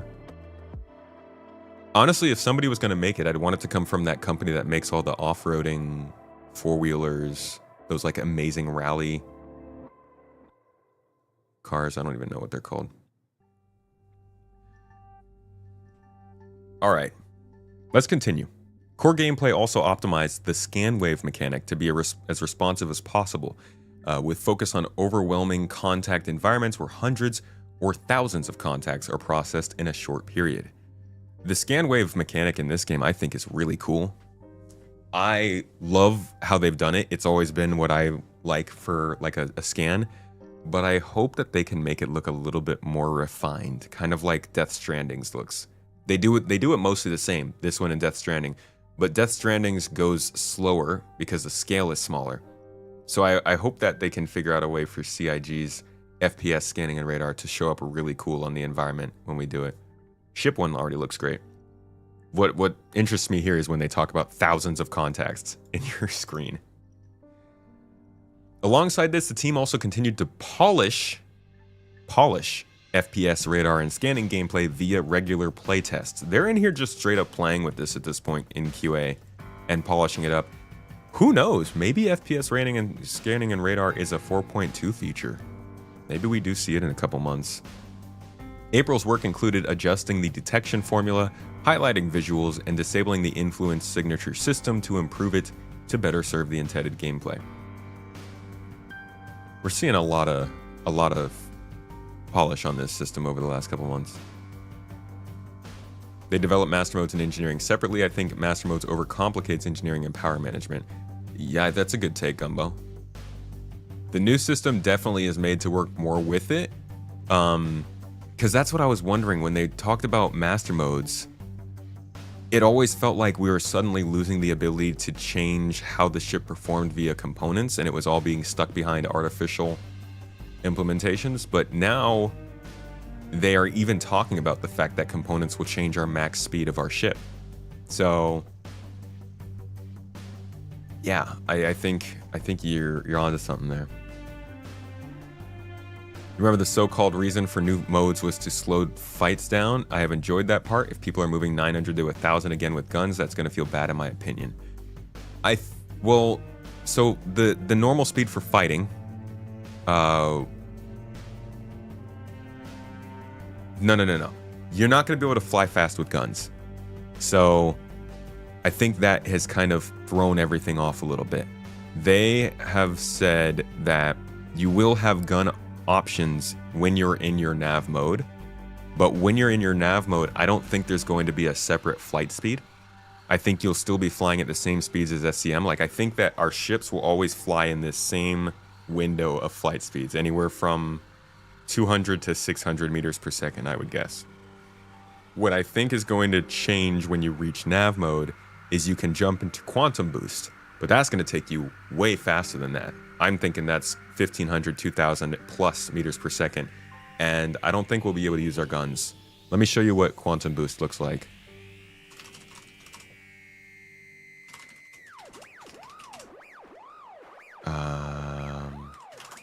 I don't know. Fly it? Taking flight, yeah. So here is an example of quantum boost. Brent is awesome, thank you. Okay, so now please boost to reinforcements needed. So you'll notice when he does this, it's like quantum travel, but it's immediate. So when you get attacked in the game, when this flight model comes in and somebody shoots you, the second they shoot you, you can switch to this mode, hit the button. So if there's an nav point and you boost, and you just jump. Your quantum travel system will pick that knife point to go to. So it's a quick and easy way to get out, but it works more slowly than regular quantum travel. That's not really shown here. Thank you. Okay, so but that's going to be how we move more quickly. Like Gumbo said in chat, basically there's always going to be one specific flight speed for your ship.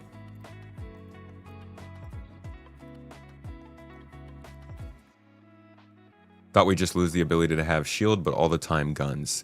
That is the case. We lose the ability to have the shield, unless we are in one of them. I think we just lose, yeah, so for nav mode, you lose the ability to have shield, and you get to have guns, but you won't fly at any different speed.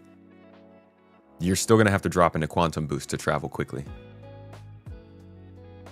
Master modes was to have people not just run away from fights. No, master modes was to slow down combat, but still allow people to travel fast. They just have quantum boost for that now. They want people to be able to run away from fights, but they definitely want you to either to make that choice. And turning the weapons on does make that a little bit different, but I think they just want you to make a choice when it comes to fighting or flying. QT markers to lock onto will still coexist with QT boost for full quantum speeds. Thank you for the super chat, Migs. There will still be markers that you can take to go quantum boost. Yes, I don't know how that's going to work. Maybe that's just when, if they're really close, you can go there. I don't know about that part. All right, let's continue. Where were we? Refining. Several major bugs were also fixed during this period of time, including one causing the mist hull seat to spawn with its spindle extended, which prevented flight in certain ports. Commodities issue stopping ships being selectable as a destination was also fixed. Finally, for refineries, the team added the location inventory to the list of sources and destinations, while refining no longer consumes the ore bag so that it can be reused. For cargo, items placed on grids now take item pivot into consideration if the data is available. All these are pretty good bug fixes. They don't fix everything, but things are getting better. Things are getting more playable. The hull seat does need more and more help, though. All right. Be right back, folks.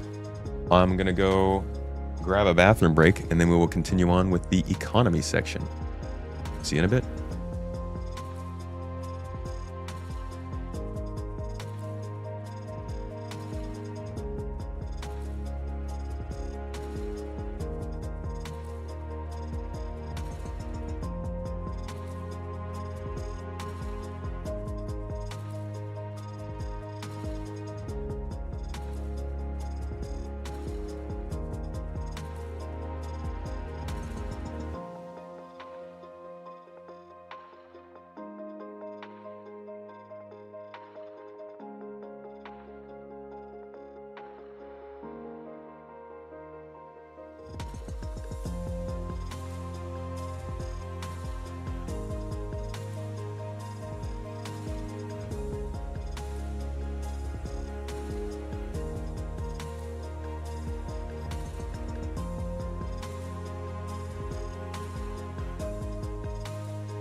Good job, chair buddy. Did he actually do a good job?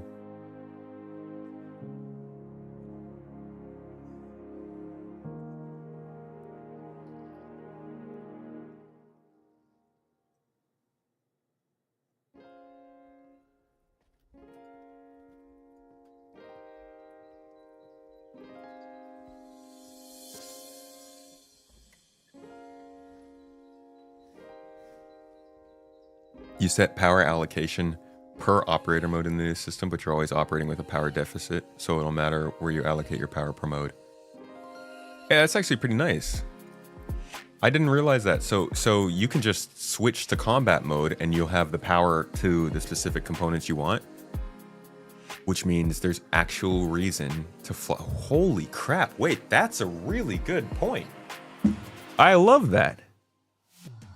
So now, I mean, if power allocation sits with the mode you're in, people might actually have a reason to always just sit in nav mode. Because you can just very easily have all of your power going to like thrusters and stuff like that. And then whenever you get in a fight, you just immediately switch into combat. You don't actually have to do anything with your pips. That is good. I like that. Hey, what's up, Skippy? Chair said some hurtful things about you and that he is carrying the show and it should just be him. Well, that's not too bad. He's just speaking truth. System that works with engineering. Yeah, yeah. Gumbo. And fuck my tomatoes up! I like that take. That's how you have it now? Okay, you set it up to be like that? That's how it's supposed to work currently for the most part. Yeah, I guess I thought it was linked to master modes. I didn't realize it was also linked to operator modes. So your power allocation changes based on your operator mode right now? I did not know that was a thing.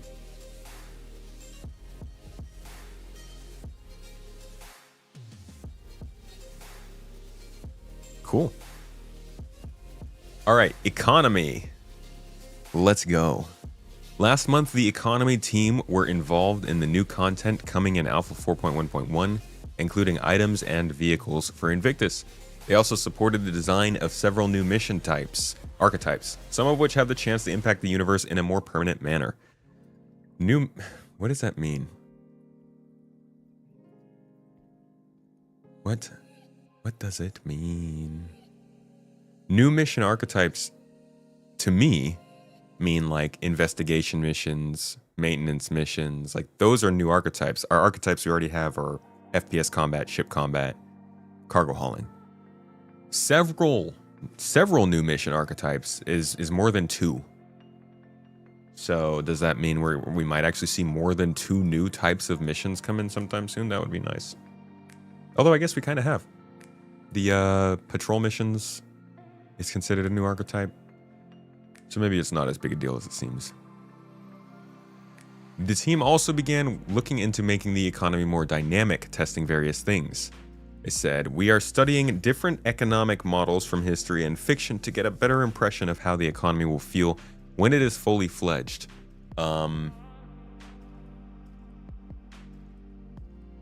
So like, I think at this point, they're just not ever gonna reference the first quantum. I don't know. I don't know if they're ever gonna reference any of their quantum talks anymore.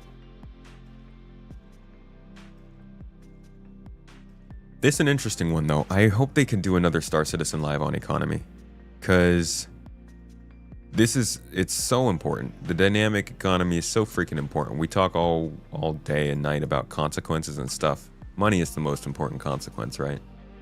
Gotta be something about the money that makes us do things differently. I look forward to seeing what they have to say about that soon. Soon, please. The team also discussed the next iteration of item recovery and how it will influence the prices and exclusivity of different items. Work then continued on the back-end shop refactor that will provide the tools to start building a better shopping experience. Oh boy. It's gonna be a while.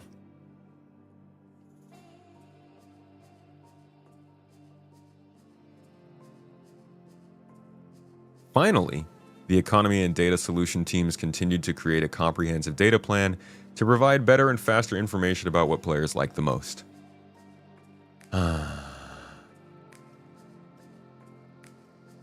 Well, you know, the economy sections, on one hand, I'm like, really, I love them because the economy good. I'm glad that they're looking at different economic models and like getting a good hold of this. On the other hand, though, I'm so tired of waiting for economic significance. And in their defense, I don't think that's all on the economic team. I think a lot of that is on the persistence of the game. Economy doesn't matter too much if it keeps resetting for you. So I won't give them all the flack for that, but I remember when we were maybe 3 or 4 years ago, they were starting to test dynamic price changes for fuel and rearming. And I understand if maybe they got into that and then they decided not to do that model and they wanted to do something else. But it wasn't like, oh yeah, we're doing this. Okay, it gave us that feedback, so we're gonna do this. Okay, that's not working. We're gonna refactor the economy or whatever they want to say. But we never got that. They just kind of never told us anything else about the economy, and it never got updated. And even, I think even cargo hauling actually got worse over time because of economic changes. They eventually pooled all the servers into the same economy, so then you couldn't like trade stuff in your server because somebody on another server sold all their stuff. And we're past a lot of those problems. But through all of that time, they still haven't said anything about the actual dynamic setup of the economy.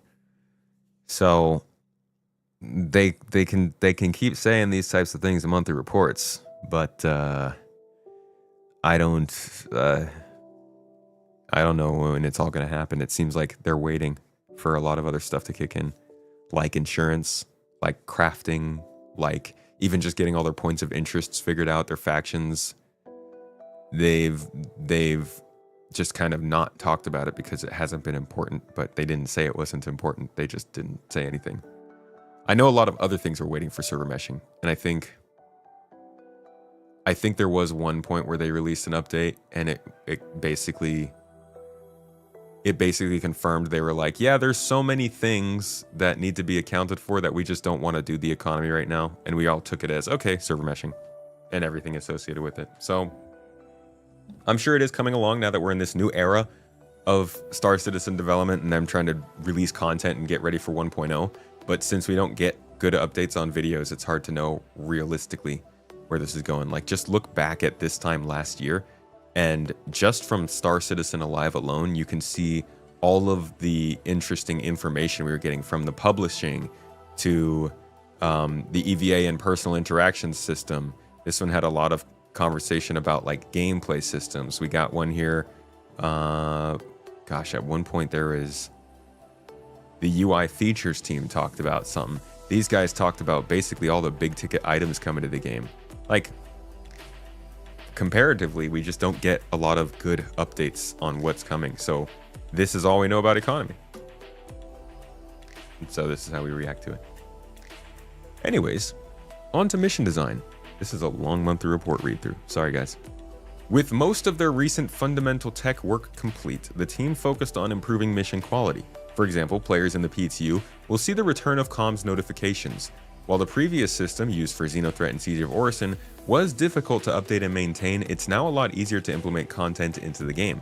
The team are planning to slowly roll out this update across the game to globally improve mission quality. Alpha 4.1.1 will see new mission types focused on PvE ship battles. We've seen these. These include Ambush, which see players set up a trap to kill a priority target, and Patrol, where players travel between different coordinates and take on activities at each point. Work on these missions also allow the team to find and fix long-standing issues with spawning ship-based reinforcements, so ship wave missions should now function better. Well, that's good. So they were just never showing up before. In April, a few of the designers began fixing missions that missed the 4.0 release. Hopefully some of these will be in good enough state for a release soon, but we are committed to the quality and stability of the missions. Give us the Kovalix shipping hub mission again. Or that's already back in, huh?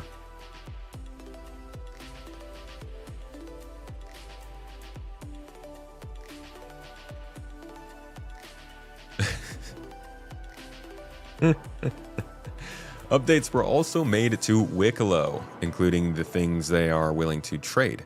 To prevent the farming of rare components, ship rewards by Wiccolo will now only feature their unique paint, while the components will be added to the emporium.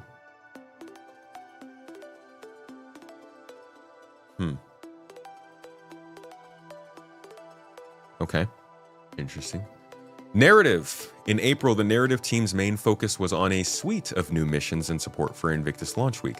Looking ahead, the team prepared for their next capture session, which involved confirming trigger lists with design, writing scripts, casting actors, and coordinating with the various downstream departments tasked with processing the captured materials. They will also be recording unique dialogue for an upcoming event, as well as adding a new NPC archetype for use across multiple missions. That's not talking about Gilly, right? No, they wouldn't be recording unique dialogue for that. So that must be something that's coming later in the year. Another NPC mission givers they've been talking about in these reports. The team also entered the polish phase on locations that will be arriving later this year, improving the narrative flow of the area and helping the branding team with the final signage pass to create a more immersive environment. We did just see on this roadmap roundup released just a couple days ago that they've added a new sandbox location and a new sandbox activity to the progress tracker. To give you some context as to what that could be, the Hathor locations and all the stuff surrounding that was a sandbox activity. So this could be something else that is equal to Hathor locations in significance. It could be something a little less, a little more, but it is going to be a sandbox-oriented location that will likely devolve into combat scenarios until they can get their security and reputation system figured out, but ultimately is meant to live in the game permanently and add more things for you to do over time as you find yourself in that area. I wonder if it is at all related to the mission giver they're working on.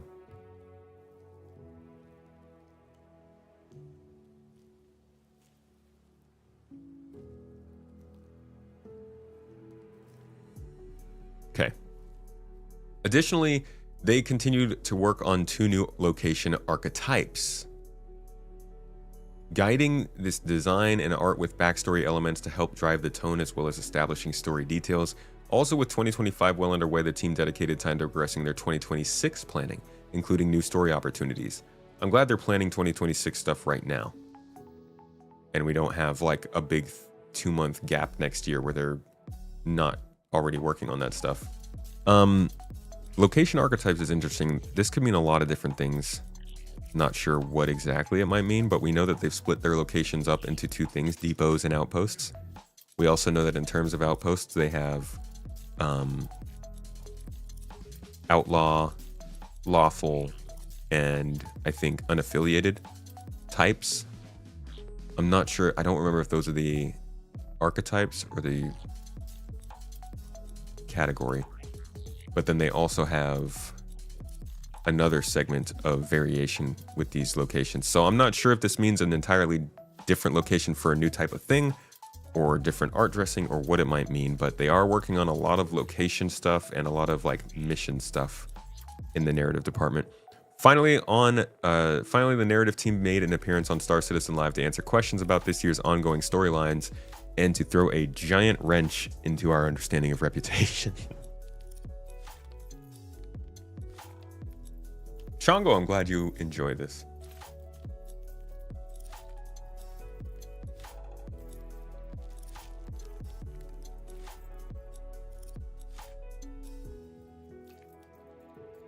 Really love that they're picking up the narrative gameplay. Yeah, I think that's part of the big help in keeping people engaged in the game.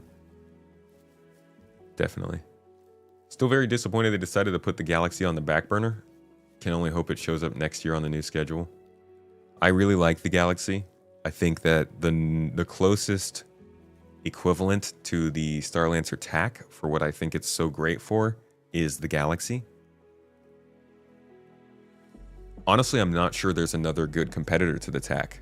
And maybe even the Galaxy isn't a good competitor. I don't know. Obviously, it's not combat-wise, but in terms of just general gameplay, they both have like a hanger if you use that module for the Galaxy.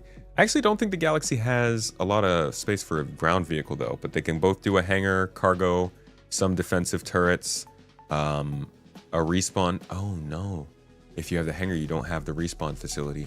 Holy crap, the TAC just has things that the Galaxy needed to be modular for. That's crazy. But the Galaxy can do more impressive things. So I guess they're not direct competitors, but I do think the Galaxy sits in a similar kind of situation in that it's a very potentially valuable large ship. Your biggest takeaway is they're working on a lot of ship systems, bringing us closer to engineering. That's definitely what I get from the core gameplay. Core gameplay is working on ship systems and getting us closer to ships as the center of the game. Narrative is working with missions on a lot more content and getting us closer to actually progressing in the game. AI is working a lot on these supporting individuals that are the front-facing sides of factions and the enemies that we face off against. And obviously the ship team is doing ship stuff. They're definitely like functioning as a much outwardly facing to us at least a much more efficient game studio right now than they were. But it's crazy because we are still just seeing probably like anywhere from 25 to 40% of the company's efforts. You know, they're still putting so much more into Squadron that you got to ask yourself, once they don't have to do that anymore, what happens to Star Citizen? Like, if they can maintain some level of their current workforce and move the majority of those people over to Star Citizen, what actually happens to the PU after they can stop freaking sinking so much time and money into Squadron? Big layoffs? Maybe. It could be. But I mean, usually the layoffs come, I think the layoffs are coming more over time for this company. As we can see, like they get laid off more so as their individual things finish up rather than their projects, because they have so many ongoing projects. It seems like they're more likely to lay people off over time and then switch people around once their project ends. I mean, yeah, you lay people off when a project ends, but when Squadron ends, the PU begins. I think the biggest layoffs are happening because the engine is reaching its maturity.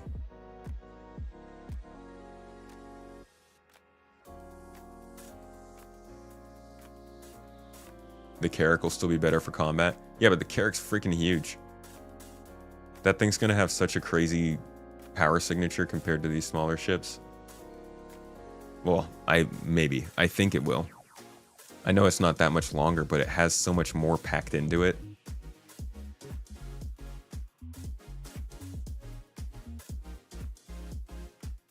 You really believe Squadron is being released next year when GTA 6 is being delayed?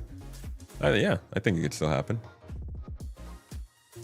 What happens to SC when they stop depending on pledges after 1.0? Will it be in-game release? Purchases only for ships? No. They'll still keep selling ships. Even with big layoffs, they'd still have a lot of people to move to the PU. Yeah, that's what I'm thinking. Like, they don't even have to. They have 1,100 people on the game, on the project right now. And 250 of those people are working on Squadron 42. Or let's say 300 to 350 of those people are working on Star Citizen. And again, this isn't just like, it's not 1,100 devs. There's plenty of people not actually building the game itself. But let's just say 300 of those people are on Star Citizen. You finish Squadron, suddenly you have 800 devs to do stuff with. Some of them obviously are going to continue to work on Squadron itself, improving that, possibly a DLC maybe if they decide to do that. And some might even move on to Squadron Chapter 2 if the first one actually does well enough to validate that happening. But I see the PU getting at least 50% more resources going into the development. And that would be after they've gotten in systems like base building and crafting, control surfaces and engineering, ray tracing and Maelstrom, like all the systems that will probably be in by the time Squadron 42 actually gets released. That might be in. We'll be taking a lot less of that dev time as well. Now, those people will probably also see some layoffs in some ways, but I do think that we might actually see a decent increase to PU development someday. I don't know. I feel dumb saying that even then. Like, I can look at the signs, but I still feel silly saying things like that. It's annoying. Anyways, let's move on to online technology, yeah? I'm just not even going to get through this freaking reading. In April, the Live Tools team worked on various features, including new sanction types and improvements to scheduling global system messages. The network team delivered the entity teleport feature, which is used to move replicated entities that may or may not be streamed out. This enables systems like Respawn to directly reparent a player to a medical bed without needing to wait for it to stream in. Streamlining and simplifying the Respawn process. The team is currently finalizing the related API. Can that please mean that our Respawn just works how we expect it to?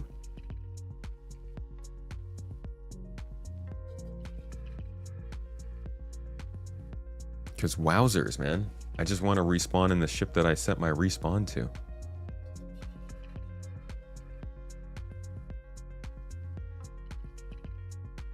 R&D wise, in April, various improvements were made to the lightning evaluation that's part of the Cloud and Atmosphere Ray March. Hey, we haven't heard really much about the weather system getting developed.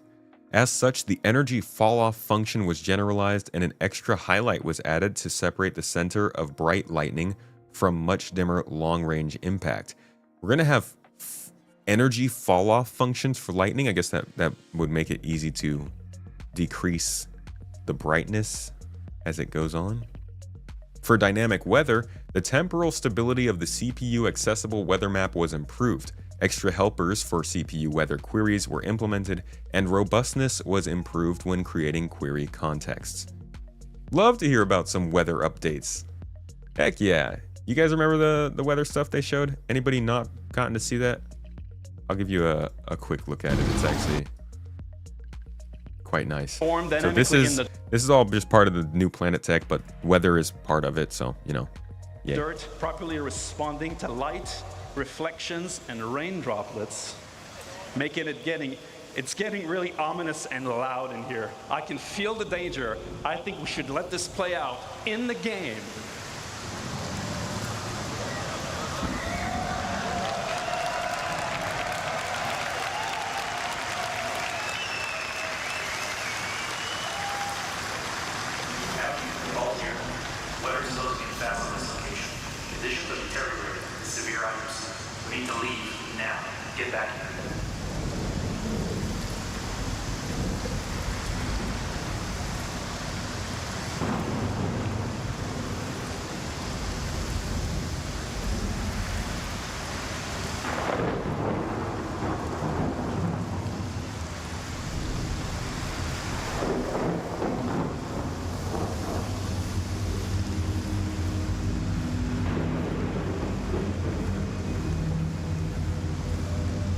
I'm getting out of this suit now.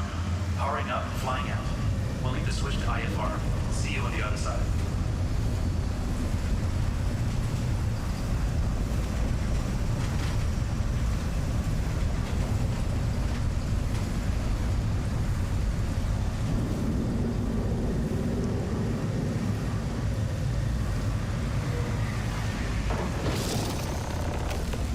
There's our lightning. That's what I was looking for.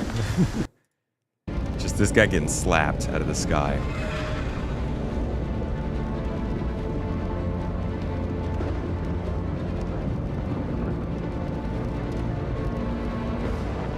It's getting very sparky up here. Recommend deviation.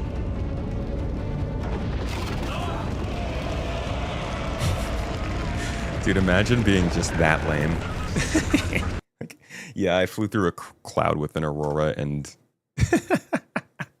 I died because of lightning. Come on, man. All right, let's finish this thing up. There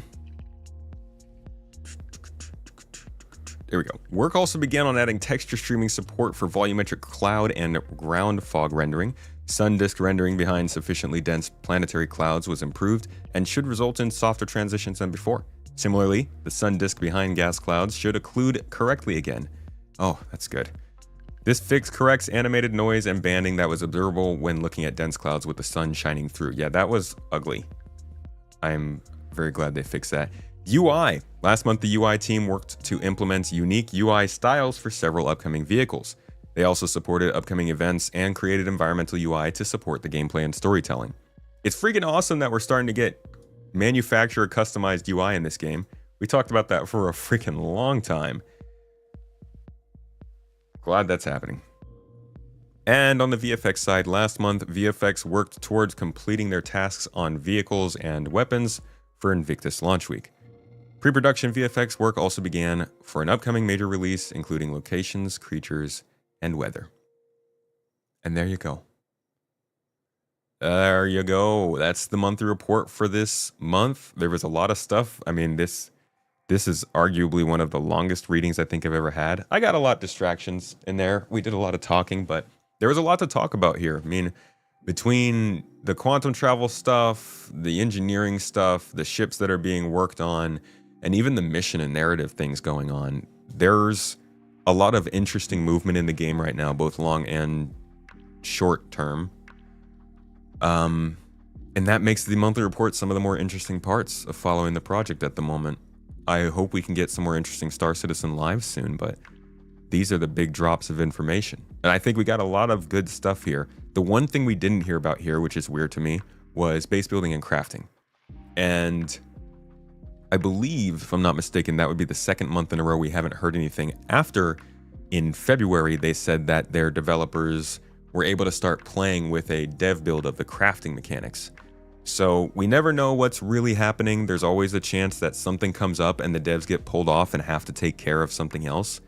Like these bugs that they have here, maybe the devs working on crafting had to do this stuff. We don't know. But there's a chance that it's being worked on and we're just not being told about these last 2 months of work because it's spoiler heavy or something. I don't know, but it's pretty clear that even without that, there's a lot of movement in core gameplay and a lot of movement in content. And I really hope that 4.2 has some of this stuff in it. No confirmation of that. All the stuff that we went over today, if they said it's in 4.1.1, then it's in 4.1.1. If they said it's coming in the future, it doesn't mean it's coming soon. But we can always extrapolate a little bit. And I hope today gave you a little more context and understanding as to what to expect. Thanks for watching.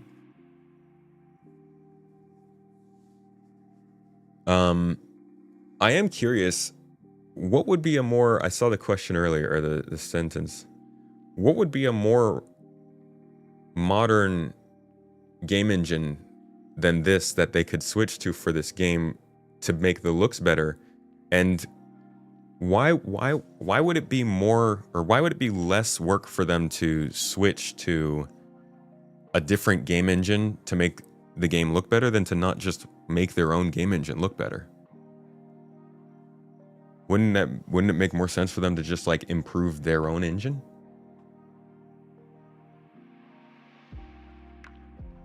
Thanks for the convo. Always enjoy your feedback. Have a great day. Thank you, old man. Glad you enjoyed it.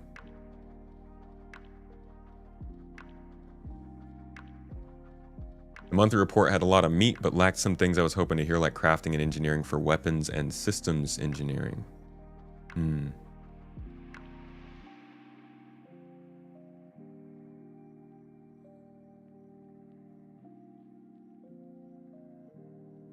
Of course they will. They want to sell it. Will what? Improve their engine?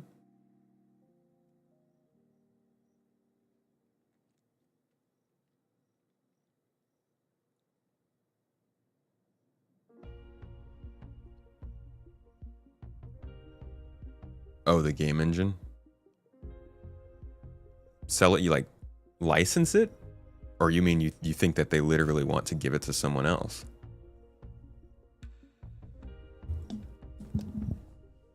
Patch watch prediction? Patch drop prediction? Next week. I think it's next week. Hot take, maybe, possibly.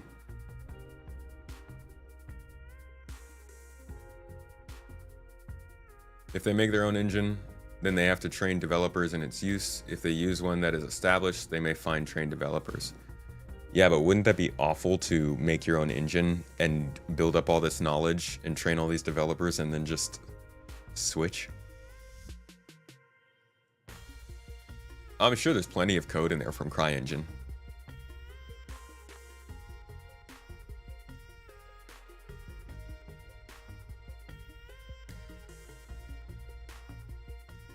It would really, I mean, honestly, I think it would stretch this company incredibly thin if they tried to license this out. They're not Epic. They're not, I think if anything, the model they should choose is one as a publisher who can just acquire other studios like they did with Turbulent, and then allow the Star Engine to be used for other projects through those studios that they benefit from. That makes way more sense to me than them trying to license it out to third parties. They've set themselves up as a publisher.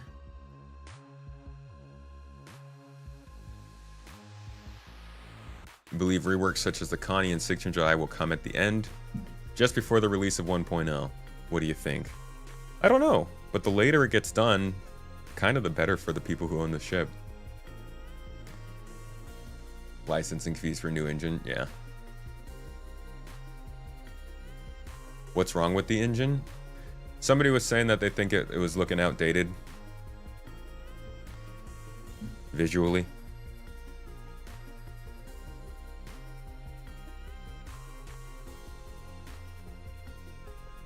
Your take just as reasonable as my take? Sure, yeah, they're just different takes. I'm not saying you don't have a reasonable take. Aren't they working on another game already? I don't know, man. They have something going on.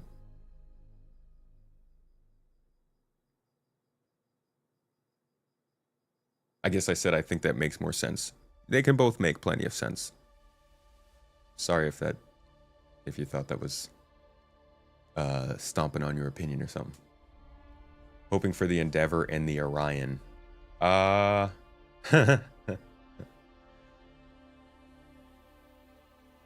power to you.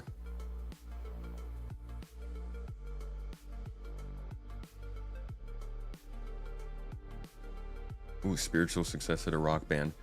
That reminds me, we really need a Rock Band option.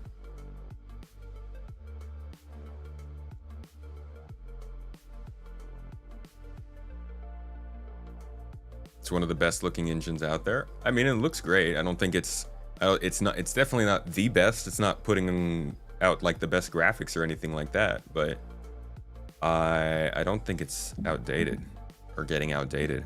I mean, I think the best thing for them is like they can always decide to make it look better. We see it a lot with games now. They just get graphical updates here and there over the years of their life cycle. I'm just a guy guessing, and your take is as good as any I might have. No offense taken. Okay. Are there still rumored ships not taken into account yet? For this new release in 4.1?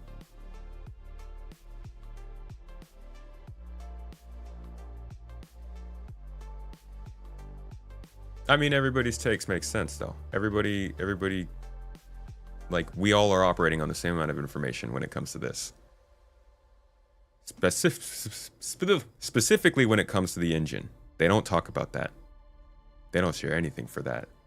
Just when they're ready to announce that it's out. Can code run on 2 engines if it were partitioned? Bro, I don't know. I'm also not a game developer, so my opinion on game engines comes from what I've learned offhand. The most impressive game I've ever made was creating a pyramid of X's in a text field, and I like to think it was pretty entertaining. But the QA group included like my roommate, my mom, and my guinea pig. Guinea pig had a lot of great feedback. Great for accessibility, those are. These new engines depend too much on upscaling. I believe their engine is pretty dang good.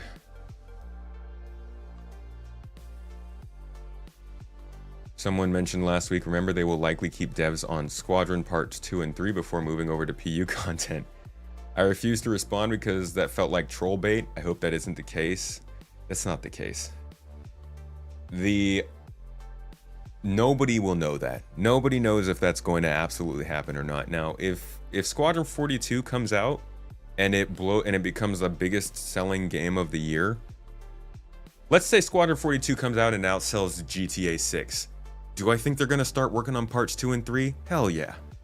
Screw the freaking PU, dude. If you have the best selling game in human history, build the sequels to that, please. By all means, you're going to be able to build an amazing Star Citizen off selling more of those games. But if the game comes out and it does well and they're just going by their plan and they get an influx of money and it's as they expected, I'm assuming that their plan is to then make sure that Star Citizen can get to 1.0. Because the next thing they want to do from Squadron 42 is tie people into the PU. You don't want to release Squadron and then have the PU be in a state in which folks are going to try it because Squadron was cool and then bounce off it because it doesn't have that depth. I don't think they want to have it at 1.0 levels by the time Squadron comes out, but I do think that they want to, like, you know, make sure people stick with it. And for that case, they're going to need to continue to work on it after Squadron comes out and get it to 1.0.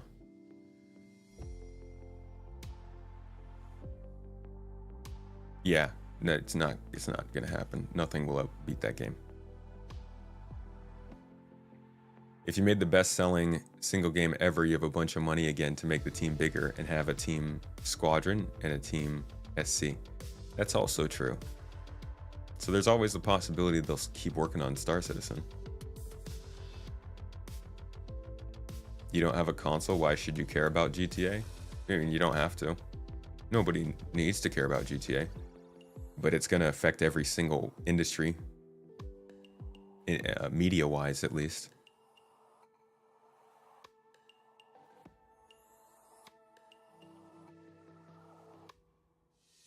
Can I estimate how much they earn from Squadron? No. I don't even know what, like, I don't know what you would want that to even, they would need that to look like. Outsells GTA while we have left reality. I did not say it was going to outsell GTA. I was trying to set up a scenario that was so impossible people would not consider it.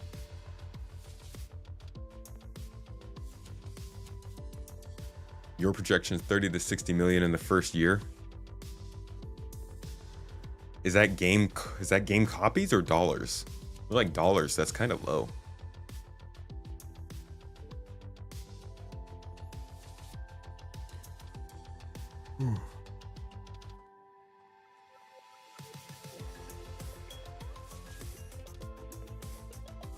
Hazgaha, you say 42 bucks? I think that's a good guess. Welcome to the stream, by the way. How you doing, dude? Good to see you. GTA is slop, though? What? My brother under the sun. I mean, you cannot like GTA, but those are good games. They're freaking quality developed games. It's not like they're just pumping out nonsense. Rockstar does pretty freaking good work in terms of making entertainment. At least $1. Okay, good for them. That'll be good. Oh, you meant profit-wise.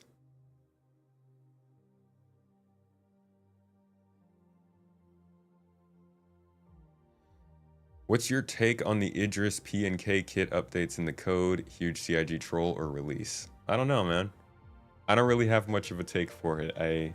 Whatever happens with the Idris happens. I am taking a different approach on this one than with the Polaris. When the Polaris was coming out, I was there to hype it. I was there to be excited about it and talk about how it could have major impacts on the game. But that's because I thought that, you know, the gameplay would be in line with it. But they delayed the engineering stuff and they haven't really followed through much on the capital shit gameplay. So I don't have a ton of like faith that the interest coming into the game will make that big a difference. But yeah, I don't know. It'll be cool if it does or not. That scenario was not based in reality. I didn't say it will I didn't say it will outsell GTA. Nobody said you did. Okay. Well, you had commented would seemed like a quote, so I thought that you thought that I had said that.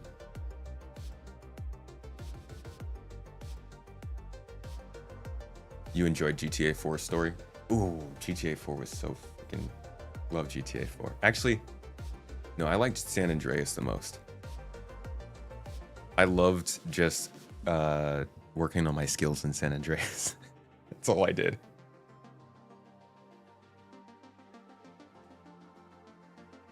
RSI makes their own assets. The benefit of Unreal is the pre-built assets, which is why Unreal games look so similar.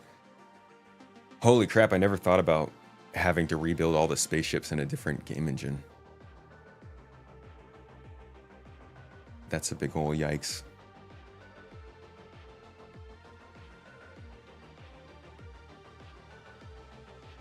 Vice City story is the best so or Vice City remake is wanted. That'd be kind of cool if they dropped a Vice City remake the same year that we saw an Oblivion remake.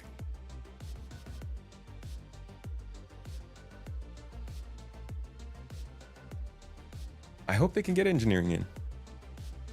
Otherwise, the Idris is just a giant floating railgun, which, you know, sounds like fun. Fun to shoot people with a railgun.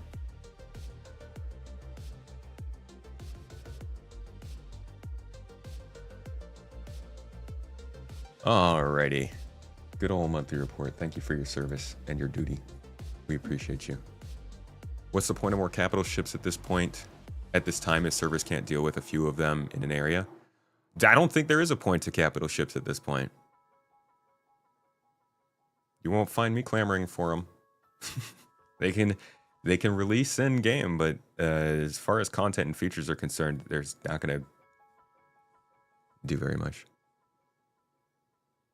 I mean, they offer a lot of fun for like sandbox environments and orgs, but their overall usefulness, I think, is pretty limited still. Hello, Pile.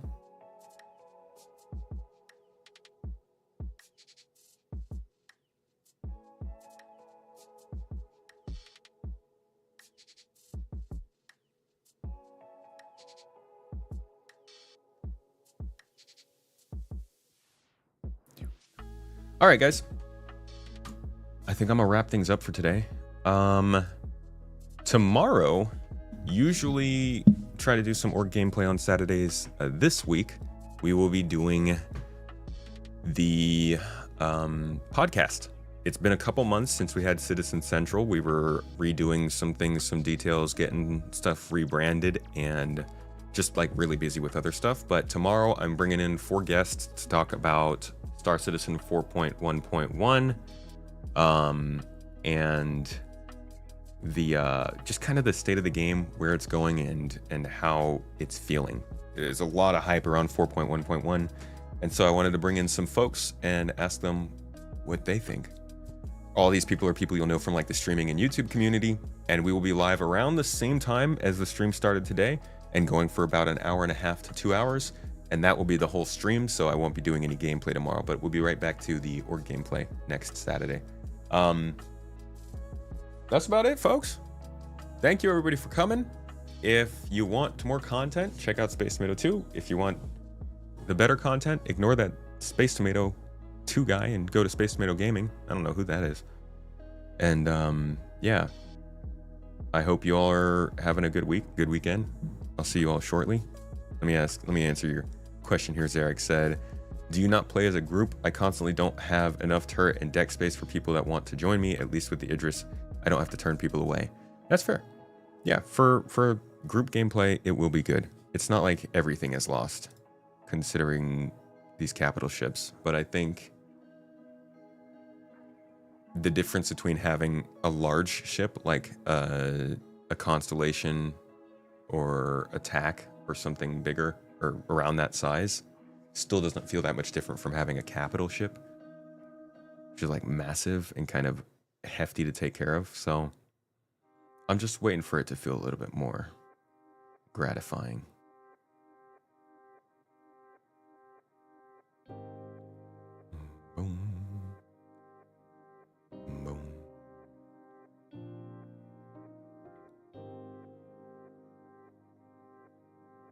Hey, see you later, Triton. And everybody in chat, thank you for being here. Alternaut, Cryogenics, Destroy, Jaybird, Arctic, Mad Rhetoric, Space Marine. Thank you guys all for the goodbyes, the 07s. I hope you all had a good time with this one. I'm gonna pass you over to Vertigo so you can watch some more gameplay. Drop the toes in chat, folks. Let them know you come from the Toes Gang. Represent. Have a wonderful weekend, and hope to see you soon. Oh, it looks like he just went on a break. Oh well, you guys will be back just in time to greet him. Once again, have a great day, everybody. Hope you're feeling great. Treat yourselves well. Eat something you love. Give somebody a hug, and do things that you like. Bye. Y'all are great.